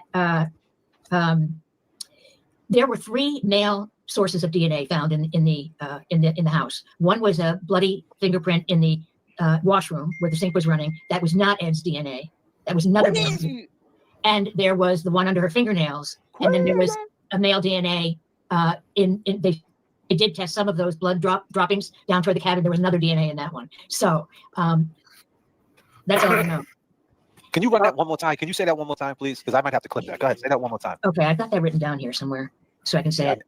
Do me a favor, somebody clip this. Go ahead. All right. There were fingerprints in the half bath, which was where the sink was running. They were in blood, and they were not Eddie's. Damn. They got a full palm print in blood in the dining room, and that was mind is blown. In total, there were 3 unidentified male DNA profiles that have not been identified. So, God damn, Margo, what is going on with the Commonwealth of Massachusetts? What is this shit? Is this scary? I don't know. This is scary. I mean, this man obviously was known to the Somerville police. He was known to the Somerville police long before anything happened to Janet, and he also knew that there was a connection because Janet had called the police to get Carrie Ann out of there. So And slap him in the face. Janet smacked him in the face, is what I understood. Smacked this guy in the face. Yep. He said that didn't happen. Gina confirmed that tonight too. Oh, Gina knows the guy. He knew of him, but not he didn't. She didn't know him. But She did say that. She did say that the police had to go to her his house. That there was a few things. Well, you know who knows him? Adi knows him. For sure. I don't know. He could. No, he could because he was. Adi, do you know him? Do you know him, Adi? Yeah, Adi. Do you know Marty, Adi? Carrie Ann and you should call him and ask him. that's when I first thought about it. Is when they talked about when Artie said that Carrie Ann was the one who made the call, and I thought, could Carrie Ann have been there? You know, is that what? Because there's always a tell in what Artie says. I mean, whatever he's saying may not be true, but there's always a tell. There's always some truth in it. You know, some tell. Because he can't keep it all in, and so I thought it's like he kind of like told on himself. And was that? Let me ask you this, Margo. Was that when he was talking to us? But that was in the chat, right? And you jumped in and said Carrie Ann wasn't even living there, right? Right. That's right. But my understanding after I said that is Gina said that Janet used to babysit for that baby. So that Carrie Ann wasn't living there. She was living at a home for unwed mothers with the baby. But after 1990, I mean, she was out of the house. They after that Chins at 16, she was gone. And my understanding too from Gina is that she was threatening Paul with the same situation. That if Paul didn't get his behavior in line, she was going to send him to DSS too, and put him in foster care and put him up for adoption. But Carrie, one more. She went into foster care with the Chins. Let me ask you this, if you can answer it. Was Eddie familiar with this character? No. And he didn't know him. And didn't you say Carrie Ann and that Martin bought drugs off of Artie? I know that Carrie Ann did, or that's the rumor. And if they were boyfriend and girlfriend, and they obviously were using together. Got a little bit of turbulence, people. Just bear with us. Put your seatbelt on. Goddamn. Am I wonky again? Yeah, you're lagging. Am I wonky? Yeah. It's all right. All right. We're working through it. Don't worry about it. So I'm assuming that Carrie Ann introduced him to Artie, at some point. I don't know that for a fact. This is the reason why we couldn't use this in the appeal. I couldn't get any of this stuff. Really, this is hard crazy. proof of any of this stuff. So why would you think this lawyer, right? This guy, wasn't a lawyer. Well, the attorney-client privilege is saying it's privileged, right? Yeah, it's privileged. Goddamn, we just hit it. Goddamn, can be careful. Put on autopilot. I don't know what's the matter. That's the guy okay. worked for him. So the person who he worked at a law office. He was not the lawyer. Oh, but who has the stuff that we need? Who has it? Is it the lawyer or is it the guy? The lawyer. But even when I talked to him in 2016, the lawyer was dead then. Oh, the lawyer's dead. But the lawyer has died long before 2016, but he believed that the file still existed and he could put his hands on it. But then he was told not to pursue it because it was privileged, even though the lawyer was dead. All right, so the person's not a lawyer, but he worked for this. He worked close to the He lawyer. he worked for the lawyer, and the file was the lawyer's file, obviously. But he was the person that had gotten the information. Oh, okay. I'm picking up what you're putting down. So he could get his hands on it. So why does he care if it's privileged? So technically, he don't have no oath, right? He didn't take the oath like you did, like what lawyers take, right? No, but if he's working under a lawyer, it's privileged. Yeah, but the lawyer's no longer here. Well, but the privilege doesn't die. Yeah, privilege doesn't die. I can tell you that there are ways to get around that, but there are many cases that uphold the privilege, even though the lawyer has died, or the client has died. Sometimes that happens. The privilege doesn't die with the person. So anyway, and this guy's 100%. This guy that you talked to is 100% on point. He's absolutely. legit. I checked out his credibility. He was 100% stand-up, credible, highly recommended person. So I didn't have any issue with his reason for calling, and I think he really wanted to help, and he got scared that he would get into some legal trouble. So he called you in 2016 after the book came out. He heard about your book? He read the book, and that's when he called me. But he said he had called Bob George before the trial. Wow. That's and Bob George. So Bobby knows about this, huh? Good old Bobby George. That's what this person told me. Wow. Bob George dropped the ball again. That would seem so. But I wanted to say, hey, Bob George, you out there? Y'all caught up, Bobby? Bobby, are you out there? Bob? Bobby! Because, Bob, we need to know to corroborate this story of 1,000%. Did you know about this? You knew about this before the trial, man? Damn, Bobby. He said he hit up Bob George and you didn't do nothing about this?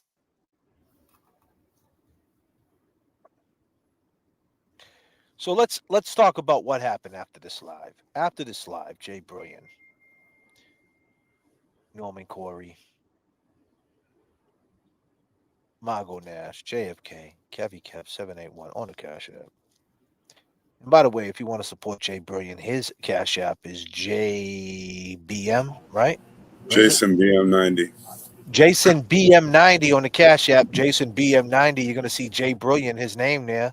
Go ahead and send him a Cash App and tell him that you like his haircut.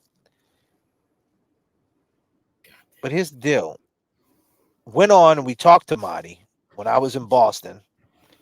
I think the interview, the woman Elizabeth, I always talk about her because she said I wasn't on point and all that stuff, and I'm not in my feelings about it, but I'm thinking maybe she was right.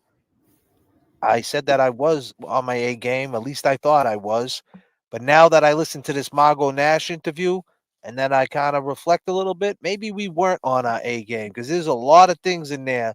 Like one of them I would like to ask Marty is, did he ever go down to this wherever Kerry was staying with her kid at the time, probably like in a situation where she would get Section 8 or something, you know what I'm saying? And did he ever visit that place? I text him, so as soon as he answers me, might not be till tomorrow though. No, that's fine. We're gonna recite it. You know what I mean? Like we this is what you do anyway. You interview them. I think we did good at what we did last time. We got where we're at now with Marty. Jay Brilliant went out. You got him to release to the lawyer-client privilege. He wrote a letter, right? Margot wrote the letter, and I just printed it out, so it's official. She's a lawyer, so So I just Margot brought wrote it. a letter, ladies and gentlemen. Why don't you intro that right? I'll intro it and you lay it down. So Margot Nash wrote a letter saying that Marty is going to waive his attorney-client privilege for us to get access to the letters from this lawyer that he once had out in Woburn. That we finally, when we talked to Marty, he finally admitted that he did have this lawyer, but he didn't admit to any letters. But he did admit in the last interview, the last episode, ladies and gentlemen, part 34, which was the Marty episode, he did admit that he did write guilt on paper. Right, Kevy Kev? That's right. That's right. He said that he would, he would always write down his guilt on paper to go over it, see if he could have, uh, you know, made any physical or mental changes to it. It's a So little now, bit of his since own, self therapy. which is great, but he did admit to that, so he does admit that he writes. So since then, you got the letter written by Margot Nash to waive his attorney-client privilege to gather these letters, and he wrote it, and you got his DNA. He was willing to submit the DNA, right, Jay Bro? Yep, I got it in my freezer. So now the next step, what did you do? You called the guy who actually can get access to it, and what did he do? He told me that he's all set. He don't want to have nothing to do with it. Pretty much. I said, so you guys just made me do all this work for nothing? He's like, I didn't make you do nothing. I was like, wow. And he hung up on me.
I did see the lovely Nan in the chat tonight, right? And we got something to ask Nan. Nan, you still out there? Mic check to the gods. Nan, are you still out there?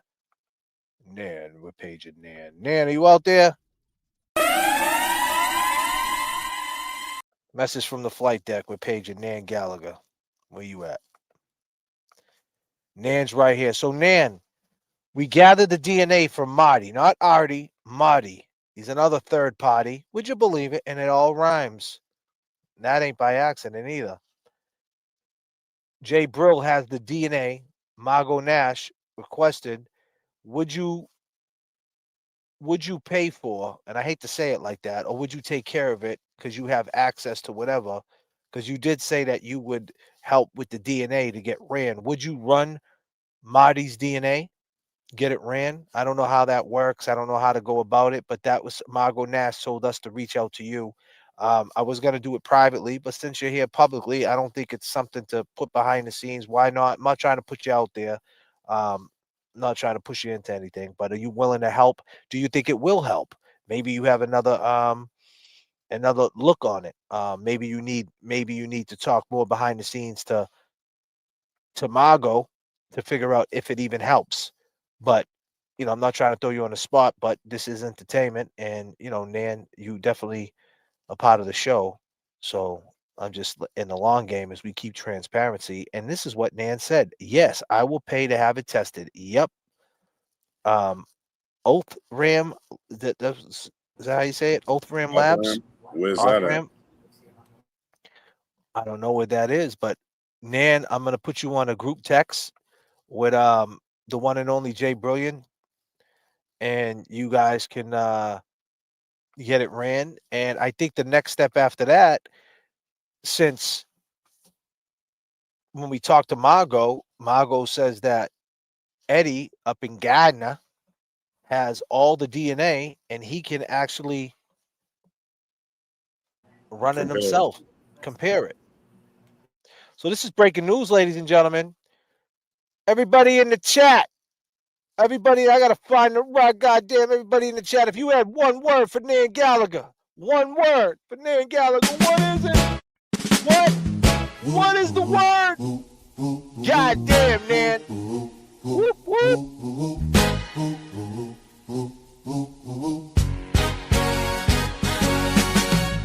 I just wanna chill and twist the lie, catch stunts in my 745.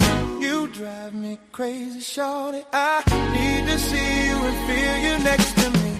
I provide everything you need, and I like your smile. I don't wanna see you cry. Got some questions that I gotta ask, and I hold on a minute. We got Trisha O'Brien with the big love sign. The big love sign. Trisha O'Brien is in the building. 30 years she hasn't seen her son home for Christmas. 30 years she hasn't seen her friend Janet. Everything's broke up. Everything hasn't been the same since July 23rd of 1995. Nan tonight says she's going to run the DNA. Trisha, hope your holidays was great. Trisha O'Brien is in the building. Eddie, where you at? You up and Gardner? Big Ed, everybody. Merry Christmas to all my long gamers. Let's go.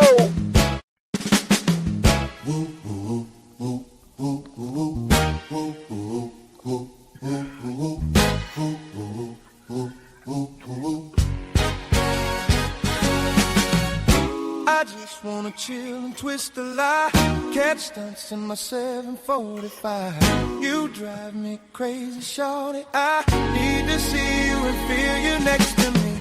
I provide everything you need, and I like your smile. I don't wanna see you cry. Got some questions that I gotta ask, and I hope you can come up with the answers, baby. Girl, hey, it's easy to love me now. Hey, would you love me if I was down and out? Would you still have love for me? Girl, it's easy to love me now. Now, would you love me if I was down and out? Would you still have love for me? If I fell off tomorrow, would you still love me? If I didn't smell so good, would you still hug me? It's a beautiful night right now. We got Big Ed O'Brien in the house. Thanking Nan Gallagher for running that DNA. And more importantly, give it up for Jay Brilliant going out on the ground, gathering the DNA, meeting up with Marty, having him sign the paper. Margot Nash. This is and another thing about that paper, that kind of put a little monkey wrench in our gear. But on the plus side, there was a preservation order sent to that PI and the attorney's wife, so they have to turn over those files.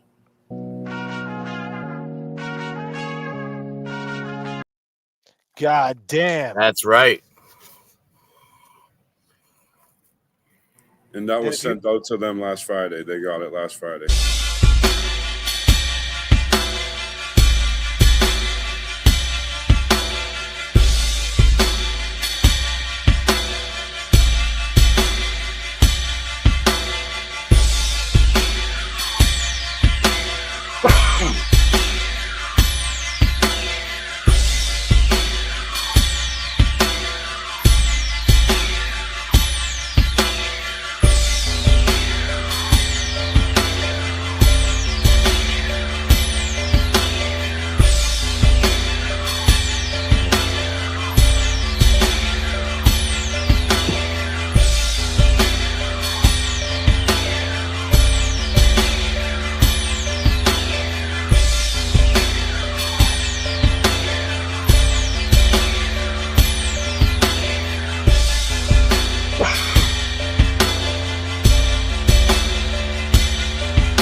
You hear that beat right there? That's footsteps coming up on you, man.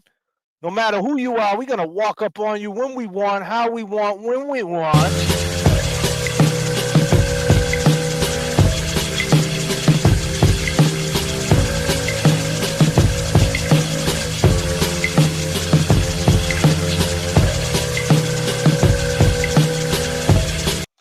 Long gamers, how you feeling out there, long gamers? It's almost 2026. Holy shit, we getting old.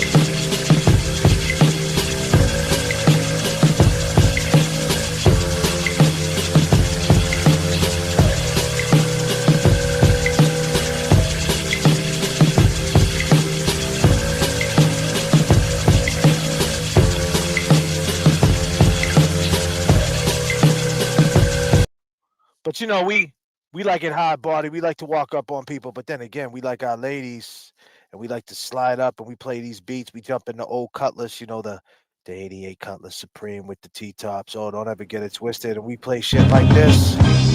Woo!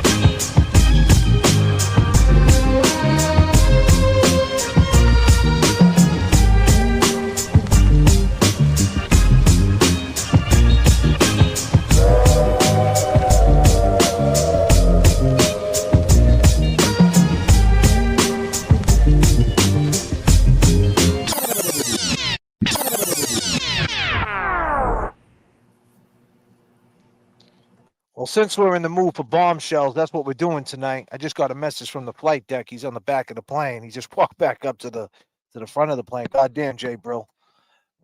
But I'll tell you this. We're dropping bombshells tonight. We got more bombshells to drop about this case. This is part 36, ladies and gentlemen. That's right. That's right. He'd be the slickest 15-year-old I ever met to pull that off. I'm all caught up, and it's not adding up.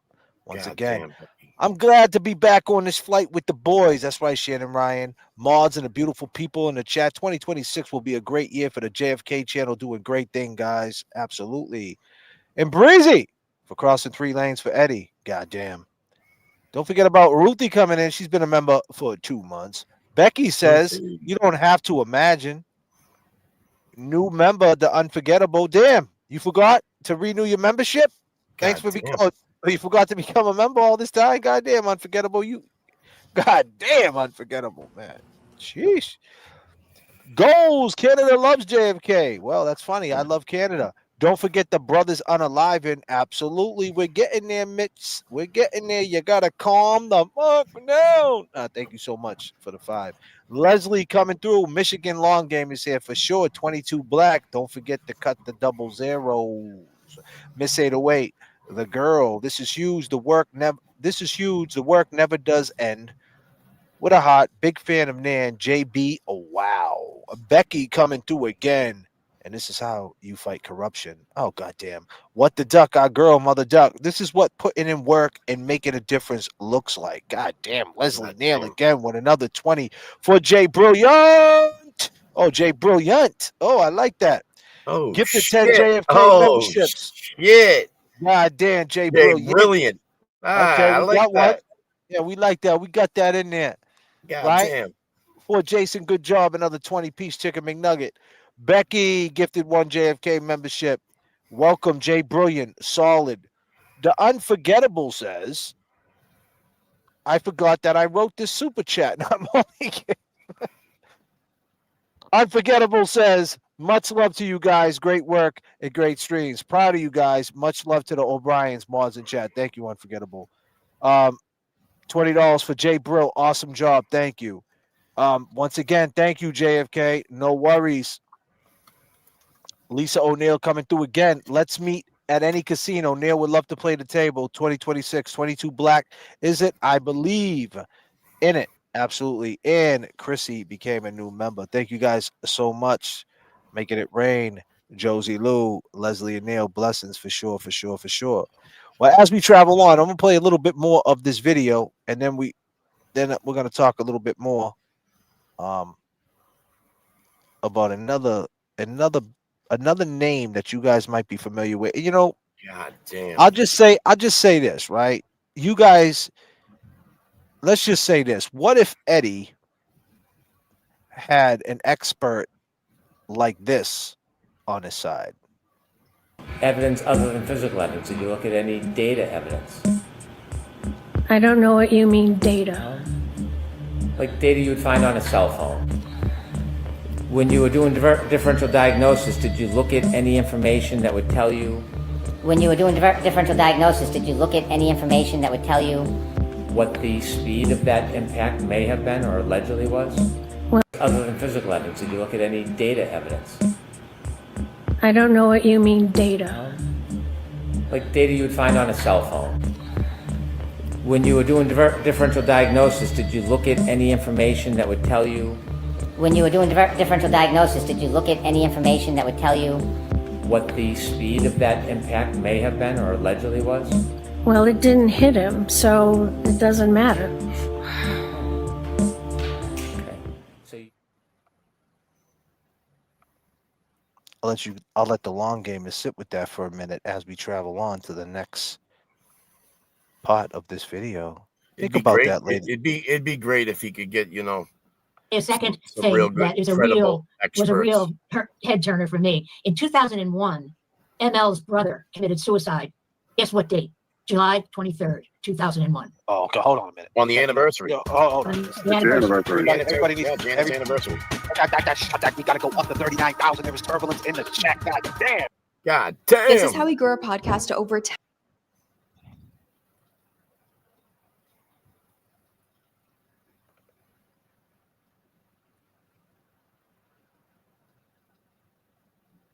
I mean, how ironic is that, huh?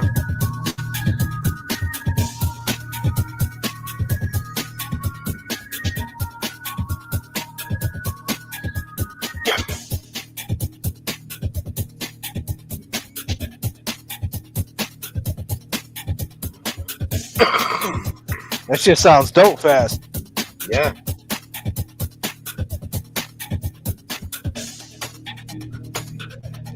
Groove Lounge. Look at the evidence. Look at the evidence. You'll see the truth. Look at the evidence. You'll see the truth.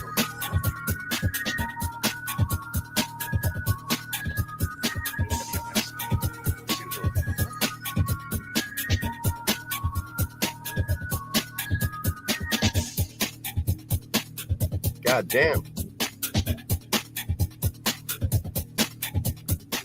Yo Glera. Do me a favor. Text Margot up. She she got booted, but her device is not connected right. Can you hear me? Yeah, we can hear you. Yeah, Mike, just text her. Let her know to come back in. 3 days later, she wouldn't say a word to me. DNA. But now is that just in comparison of a blood type, though? I mean, is that? No, it's a comparison of numbers, DNA markers. They're columns, 3 different columns, and it's like 12, 16, 14, 9, whatever, and they have to be consistent across the columns in the same place. I have. I think I do have those records. I have been skimming through them. So they never did it without. They thought, never ran. Hold on. They never ran. Let's be clear on something. They never compared Adi's DNA, correct? They didn't give us anything that had Adi's DNA. Hold on, I want to hear her say it.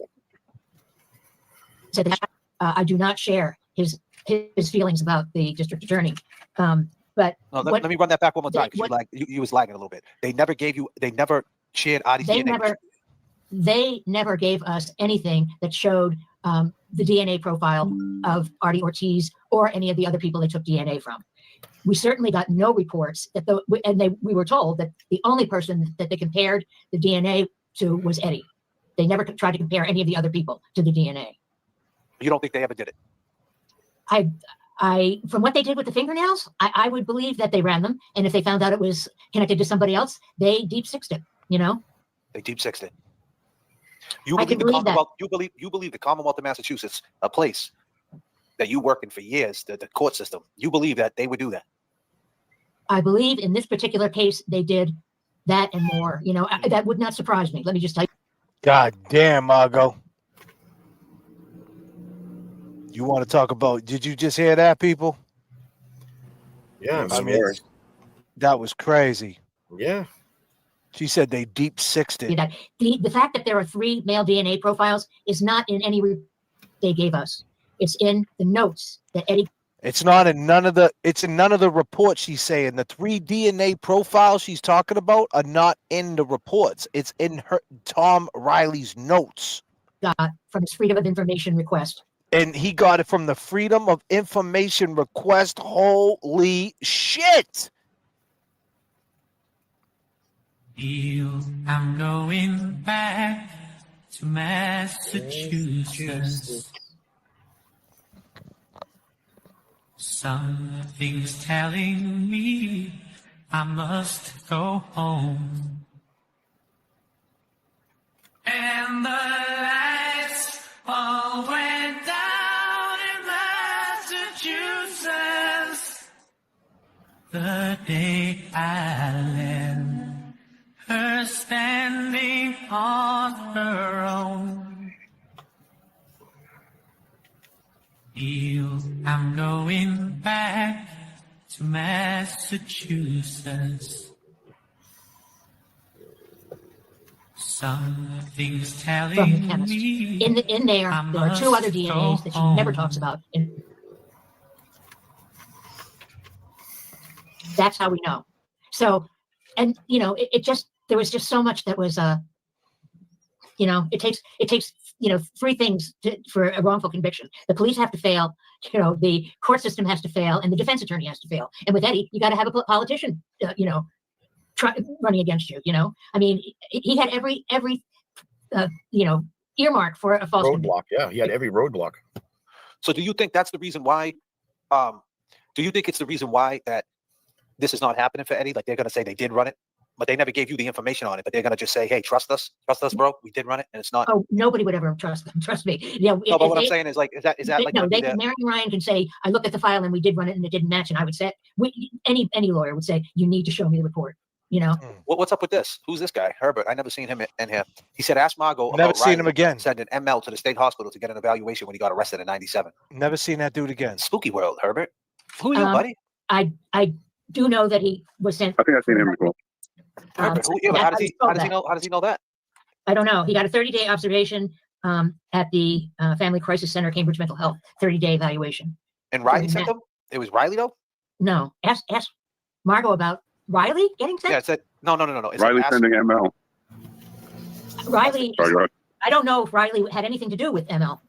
Exactly. Well, he said it. I don't know if he knows something we don't know. That's, you know, sometimes people jump in his chat, Margot. Well, that's, you know, that was my hope, that if you guys had this information, it's a lead. It may go nowhere. It may be a dead end. But you know, it's been such a loose end for me as a lawyer. I don't know. With 100 death letters, I think that's a prime suspect right there. Why would he write the 100 death letters? I mean, like, so I mean, let's be real about something for a second. Yeah, well, that's what you got to understand. When someone has schizo, they got compulsive thinking. He could have thought he did this. You know, in his mind, he could have thought he really did this. So he wants to be a part of it in some way, that he's getting away with it. Because if the narrative was out there back then, well, then you got to say to yourself, when did he start writing these letters, though? Because if he started threatening her before the death and then she died, that's a concern. He said Yeah, that's what I'm saying. This person said that some of them were written before she died and they contained death threats. Well, that's what I mean. Like, that's not coincidental. Why would, you know what I mean? Like, yeah, but you got to. Then he said he wanted to keep him to remember what he did to her. Sometimes trying things on the internet, you really never know what you're going to get. But if you want to guarantee delicious recipes that are delivered right to your door, Hungry Root has you covered. With them, you not only get vetted recipes with all of. Yeah, that's after the fact. But what I'm saying is, if he was writing letters after, right? Like, if you would tell me all the letters were after, I would say this could just be a guy trying to connect himself to something for whatever attention or his crazy mind. He really believes he did it. He might have had a dream that he did it. Because being a schizo, man, it's crazy. Like I said, I know a guy, and he thought he was in the mafia, right? Yeah. And he was telling me all types of shit. I was a hitman, all this shit. And I'm just looking at him like, here, buddy, you want another coffee? I gotta go. But the point is, he wrote it before that. And then it materialized. Then it happened. So that's a concern. That right there needs to be investigated. Facts. And then you got to go on with Adi saying that Carrie Ann told him to come, told Carol, right? Allegedly told Carol. Could have been Carrie Ann just telling Adi. And then you got to go with the fact that Paul came walking out that house looking funny. And then you got to go with the fact that I keep saying, why did Eddie get scared of this person, right? Because if he knew it was Adi, if he knew it was Paul, he might have said something, right? But if he didn't know who the person was, he might have been shitting his pants, and he didn't know who ML was. So that makes sense. And then how did he get out of there so fast? He lives right around the corner.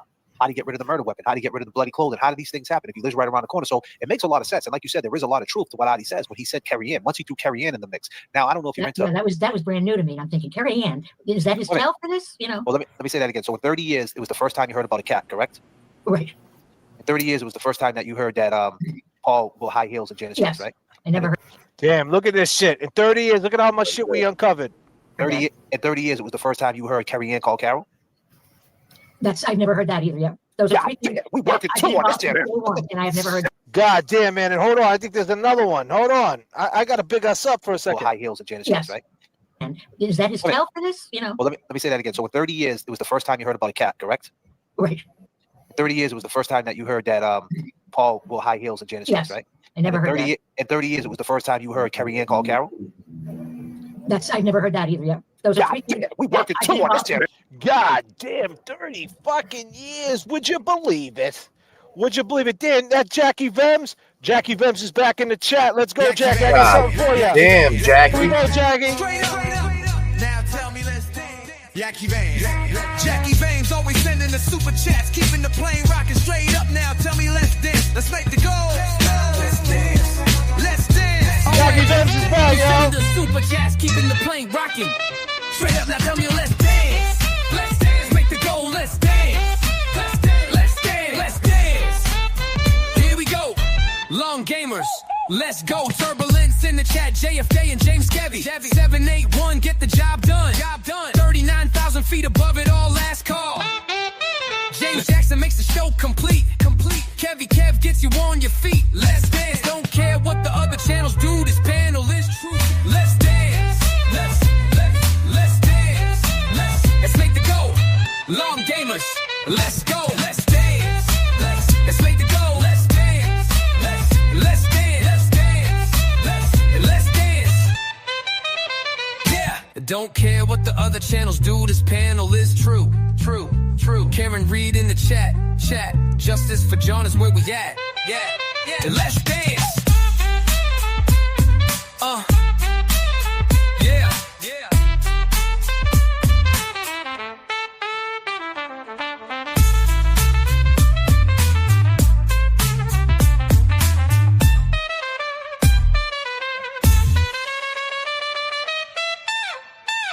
Turbulence in the chat.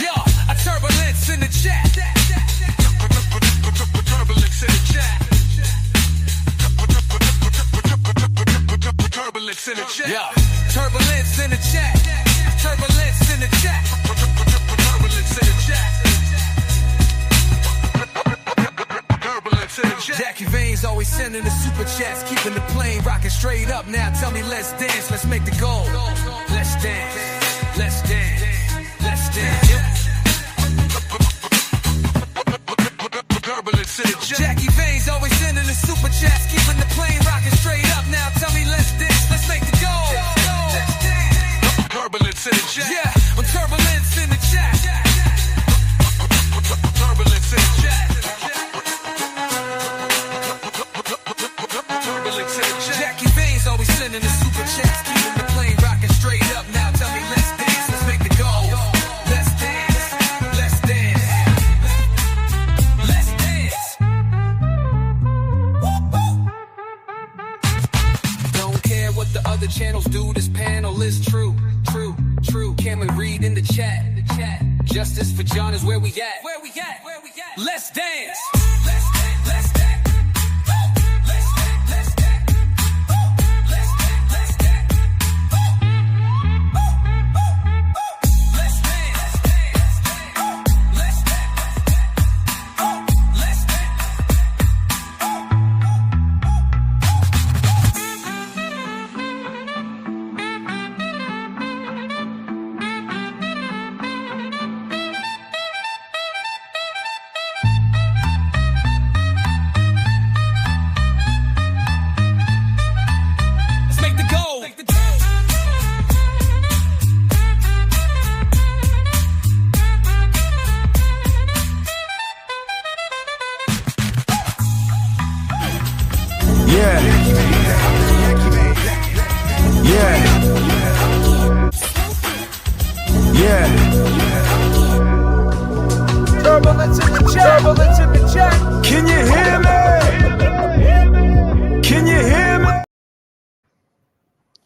Appreciate it, Leslie, for sure. Jackie Vems, welcome back. Jackie Vems, always getting the plane rocking. Thank you, Jackie Vems. God damn, Jackie. That's a Jackie Vems song. She's back. She hasn't been around for a while. I hope everything's been well with you. Tom became a YouTube member. Miss 808 coming through. She says, heavenly praise and dues are paid above the clouds where the sounds are original. God damn, Guru, R.I.P. Guru Gangstar. Damn, Miss 808 is a hip-hop head, for sure. We are ready to go to a live event. Becky G coming through says, let's dance. Peace to Becky, all my long gamers. So in 30 years, she didn't know about a cat. In 30 years, she never knew that Paul threw on the dress, which would make you think that maybe who would stab a bra 30 times, and keep in mind he put on that dress in front of the girls, and Janet, didn't like that, right? And in 30 years, she didn't know anything about Carrie Ann talking to Adi. 30 years, this is all uncovered. And one more thing, right? I mean, we kind of uncovered a few things with, some discrepancy with Marco. Yeah, that too. That was a huge discrepancy because, like I said, he would, he would have said something right there on the point. He didn't even mention that on the stand when I seen him down at over at the Midnight Convenience. But we talked about it. We broke down the bombshells, man, and we're just getting started. This is going to be a, we're at the 2-hour mark. We got a big show coming up in a little while where you're going to be redirected. If you like the Fuckery Donuts is officially open. We got some Fuckery Donuts going down. We got this lady next to me screaming at her dog that's running out the house and shit. You need to calm the fuck down, lady, man. Get your poodle. But anyway, goddamn, go get your dog, man. Oh, hold on a minute. We got turbulence in the garage. God damn, lady. Yeah, man. But yeah. Tonight, bedtime magic. Swim fast. Let's take this swim. You don't want to miss it. We're just hanging out on the beach. We're going to be in the shallows. They say don't swim at night. The sharks are out there. They say don't swim at dawn. The sharks are out there. But we're orcas. We ain't worried about no sharks. We're family over here. We're a pod. We play with sharks. We bump into them and shit and throw them around and rip their livers out and just eat them and just let them, we just fuck around with people. That's what we do. But, check it out. Let's swim. But we left you with a little hint today. What if Eddie O'Brien. Physical evidence. Did you look at any data evidence? I don't know what you mean, data. Like data you would find on a cell phone. When you were doing differential diagnosis, did you look at any information that would tell you? When you were doing differential diagnosis, did you look at any information that would tell you? What the speed of that impact may have been or allegedly was? Well, it didn't hit him, so it doesn't matter. Now, one could say that after Dr. LaPosada testified, Karen Reed did the moonwalk out of Dedham Superior. We got breaking news tonight, ladies and gentlemen. You heard some things right there, Jay Brilliant? God damn. I actually read some things. I'm not going to show my phone, but I'll show that it's right there. Mm-hmm. You got a little text from a very, very reliable source. Hold on a minute. You're breaking up just a little bit. Hold on. We got to get through the turbulence. Hold on, buddy. You're lagging out a little bit at the wrong time. Let me see if you're back. Am I better now? I unplugged my computer, so it should be good. Yeah, you're good now. Go ahead, man. Say what you need to say. So I got this text a little while ago from a very reliable source. Very, very reliable. That experts are confirming the issues that Eddie's attorneys will be using in the appeal motion. One of the experts rumored to be, one of the experts rumored to confirm some of these issues is Dr. LaPosada. J.F.K. Here we go, people. Here we go, people. Bring in the pitbull. Everybody got two hands, right? But it's like I'm always lending one. Lullaby and good night. Don't let the bed bugs bite. It's time for owner, yes, to sleep. Sleep is the cousin of death. It's like you when you sleep, it's like you hold your breath. Daily I wake up on the wrong side of the bed and I hold my head. Ain't no time, yes, for lullabies. Cause if I can't sleep, the world stays up with me. Spaces and time, so many lockdowns. Spending the time, I rendered around. They must be out there fucking mind. Insecurities, messing with their maturity. Please, their energy level does nothing for me. Still on the run like Nori. And these streets be like bull sharks with the territory. It's the same story, try to pull apart and run a change. But before you left the game, you wasn't in the right mind frame. And if I can't sleep, then the world can't sleep. Got my speakers on blast, playing fuck the police. Still DRE with my Dre beats, repping my crew. Show off. And we playing for keys. Wrote this in the terminal. Planes cold like jacket thermal. 39,000 feet with eyes that will burn you. My external looking swell. Never know you're maternal. Even if talk to Oz, read your health journal. Don't let the bed bugs bite. It's time for Una, yes, to sleep. Sleep is the cousin of death. It's like you when you sleep, it's like you hold your breath. Daily I wake up on the wrong side of the bed and I hold my head. Ain't no time, yes, for lullabies. Cause if I can't sleep, the world stays up with me. Laser grow some tits, you dudes are soft in the pillows. Be with the witches at the willows, tell me where the pills go. They scratch and they snip and naughty from the drip. Flow deadlier than a benzo, opiate mix. Hoping the whips don't get confiscated with your junk bag, bitch. You hit the switch, make the change, but instead you flip. Now you talking to the guy with the badge on his hip. Now it's all black Crown Vicks. Try to be victorious like Big. Now in the hood, you is known as the notorious snitch. Knuckle up when the doors pop. You sweeter than Ciroc and Diddy. And once you had your city on lock, I'm like Wakefield with the knuckles. You could call me Freddie Fox. So fuck you and your raps, cause to me that's petty props. Lullaby and good night. Don't let the bed bugs bite. It's time for Una, yes, to sleep. Sleep is the cousin of death. It's like you when you sleep, it's like you hold your breath. Daily I wake up on the wrong side of the bed and I hold my head. Ain't no time, yes, for lullabies. Cause if I can't sleep, the world stays up with me. J.F.K. Spending in time. Can't sleep.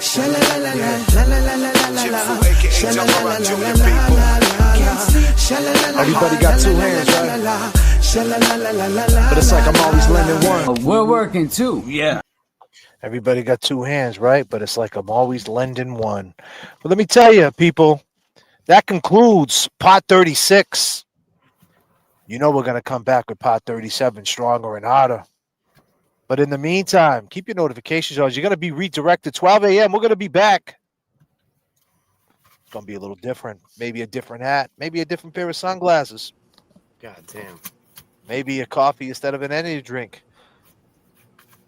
I'm going to go to the gym, do some pull-ups, some dips.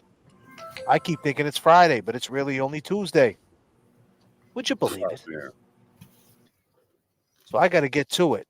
But ladies and gentlemen, this is Pot 37. We'll see you at 12 a.m. Come check us out. Let's take a swim. I go by the name of J.F.K. I go by Jay Brillon. And I go by Kevy Kev. We'll see you at 12 a.m. You're going to be redirected. Peace and love, people. Let's go, people. Let's go. See you soon, people. July 23rd, 1995. Yeah.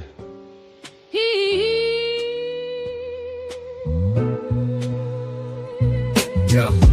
Summer of 1995, hot night in July. Why did Janet have to die? This is the story of Eddie, Commonwealth of Massachusetts. The system is petty, juvenile law and politics so deadly. 15 years old, known as Big Lovable Teddy. Janet Downing, 42 years old, what's the motive? Killed in her home, young mother devoted. Eddie went in the house, the door was open. She was on the kitchen floor, laying there frozen. Eddie claims this was not what he planned to see. A man with a mask grabbed him. Be quiet.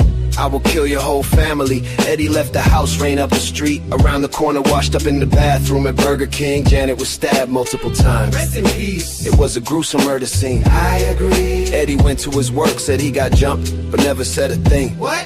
About Janet lying there lifeless, his friend's mother from across the street. Shh. He was in the house. But Janet had a brother-in-law she kicked out for selling drugs.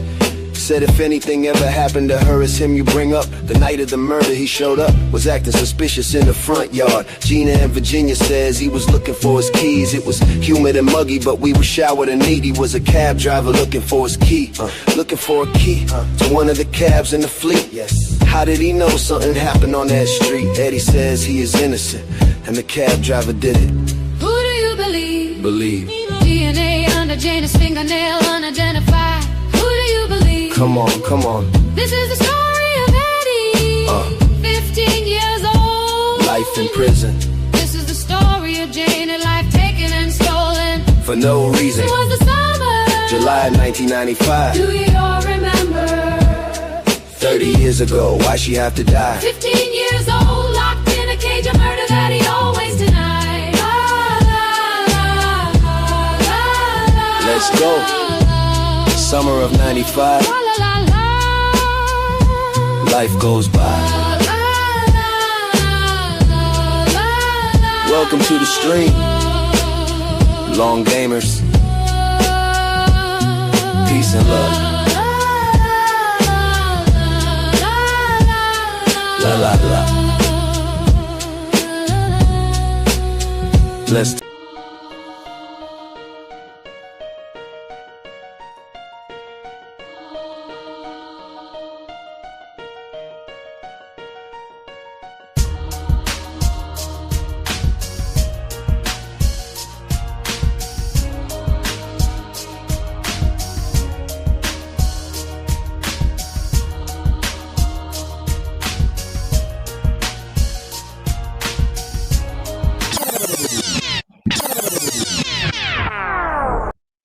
Adi, you all caught up, buddy? Adi, what's up, buddy? Why don't you pick up the phone, bro? We talked to Marty. That's why I sit around to the end, Adi. That's why I sit around to the end, so you can pop up. You still around, bro? You've been around for 30 years, man. What you doing, Adi? Did you find the key, Adi? You all caught up, Adi? You all caught up? You're laughing. What are you laughing about? What are you laughing about? What's so funny? We got Marty's DNA. Did you know Marty? Adi? Did you know Marty Landry? Yes or no, Adi? Answer me that question. Did you know Marty? What if Marty did this? Did you ever think about that? No, do you know about this? Is this like, are we like digging in the wrong direction?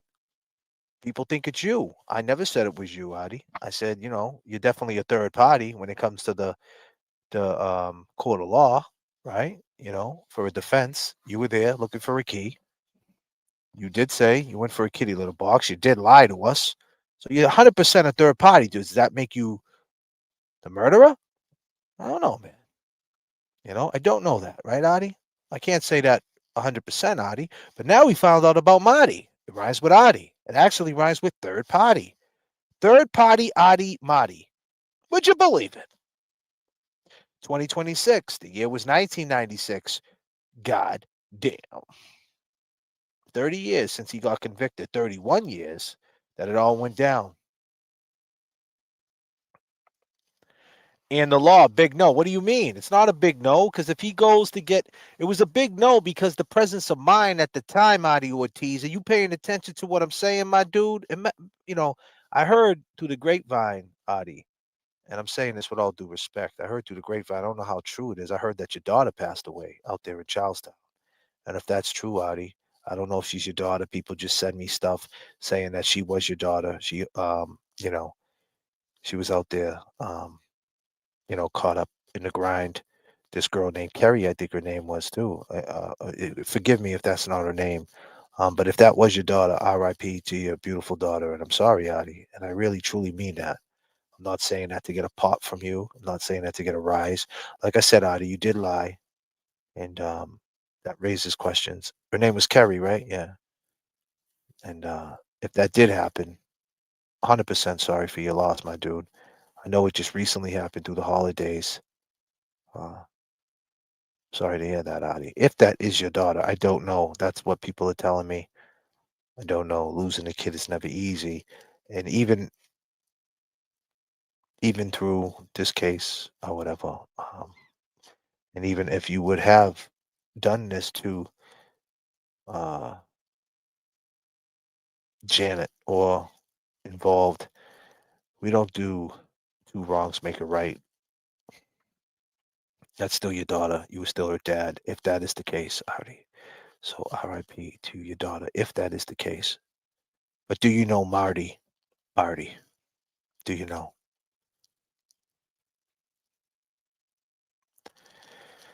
That is truly horrible. Horrible. I lost my parents within 3 weeks of each other. Could not imagine losing kids. My condolences and prayers, Billy Nice.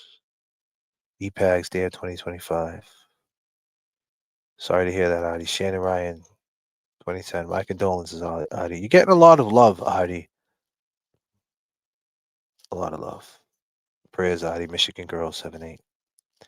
Happy New Year to all and wishing you all well. No, that's not your daughter? It's not his daughter. It's not your daughter? Because you're so far behind, I don't even know if that's why we say, are you all caught up, Artie? Well, we can't take that no as if that's he's answering to that question, because he's always far behind. So I don't know. So I don't know if that's the right answer, ladies and gentlemen. But hopefully not. Hopefully that wasn't your daughter. And RIP Kerry Ortiz, whoever she is, who her family is. RIP. She's still a human. You know, and it sucks, man. This disease of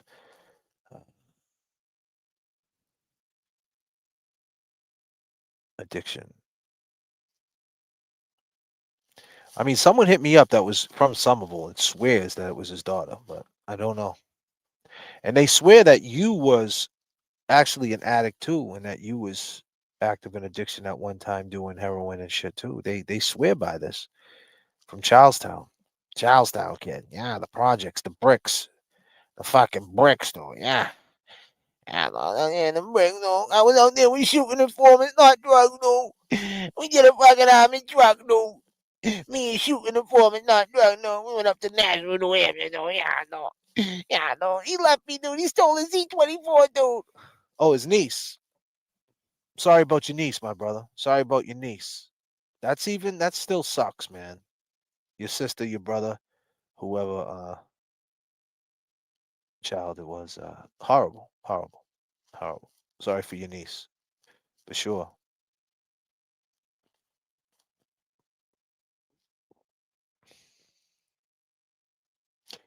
Adi, do you know Marty? Why don't you take a phone call with us, Adi? I don't know about tonight, but when you're ready, all right? You got my phone number. You could text me. And with that being said, Adi, you want to keep talking in the chat? I mean, I'll sit up here for another 5 minutes, man. But, my long gamers are not pieces of shit, Adi. We just want to know what happened. And we heard about this guy named Marty Landry. Do you know Marty Landry? Yes or no? Do you know him? Did you already answer that? Do you know Marty Landry? Yes or no? Can we get that answer and then we could take it from there? Do you know Marty Landry? Message from the flight deck. Artie Ortiz. Do you know Marty Landry? ML.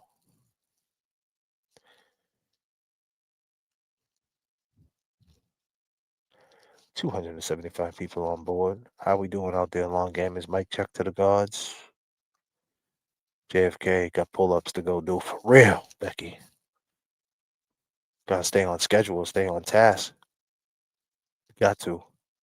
I have to.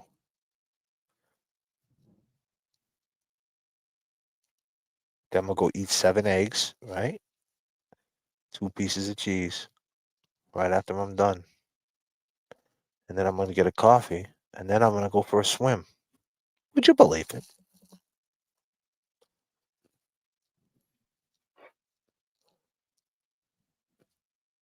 It's my brother's daughter. Sorry for your broski, man. American cheese, E-Pags. American cheese. 7 eggs. Yeah, La Fernal. It's only 70 calories an egg. So do the math.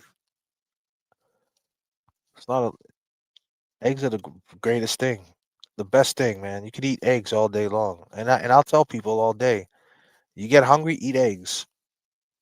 Eat eggs, man. The cheese, it's got some fat in it, but that's how you get your energy. 2 pieces of cheese is 200 calories. Try provolone next time. I try provolone. Miss 8, you gonna make me some 808? I like provolone, man, but I don't like the way it stretches out and shit. I go to the Waffle House, man. That sounds gross. God bless. I can eat 1 egg, maybe 2. God damn. No, Bruno. I'm a man. I need that protein, baby. I need that protein, girl. You know what I mean? I need that protein, girl. I need to keep these, what I got, the little bit of muscle that I got. I need to keep that shit solid, son. Goddamn, Miss 808. What up, girl? Thank you so much. Oh, excuse me. Jackie. That's Jackie Vems, $50. Thank you so much, Jackie Vems. Appreciate you. That's awesome, Jackie Vems. Jackie Vems is back in a real way. Did Adi answer that question? Do you know Marty Landry?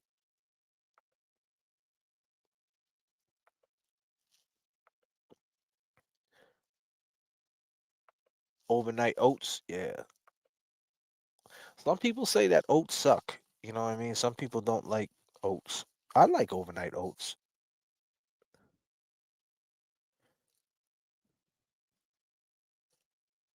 I like overnight oats, but some people say, Adi Ortez says thank you to everybody. But everybody says this and that. You can't win with diets. You got to find a diet that every diet works.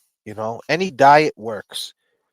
But you got to find one that's really zones into you. And I'm telling you, man, like I maintain my weight. If you look at pictures of me from 2009 to now, I've basically been the same weight, the same size. I held the same size probably since '08. I probably fell off. I think '09 I got hurt. I got a little injury in '09 when I was working on the fighter movie. And I probably took like 3 months off of the gym because I didn't know any better back then. I didn't know how to work around injuries. I was kind of younger. No, I don't know him. Well, he don't know him. And that's all I wanted to know. All right, Adi, you're all caught up. We're working too, yeah. I mean, my man had to run across 3 lanes. Maybe take a phone call soon. I'll see you guys at 12 o'clock. Adi, why don't you watch at 12? Jump on with a phone call with us, man. Let's talk. Let's chat it up. We don't even have to talk about anything crazy, man. We could just chat it up. Other than that, long gamers, I love y'all. Peace.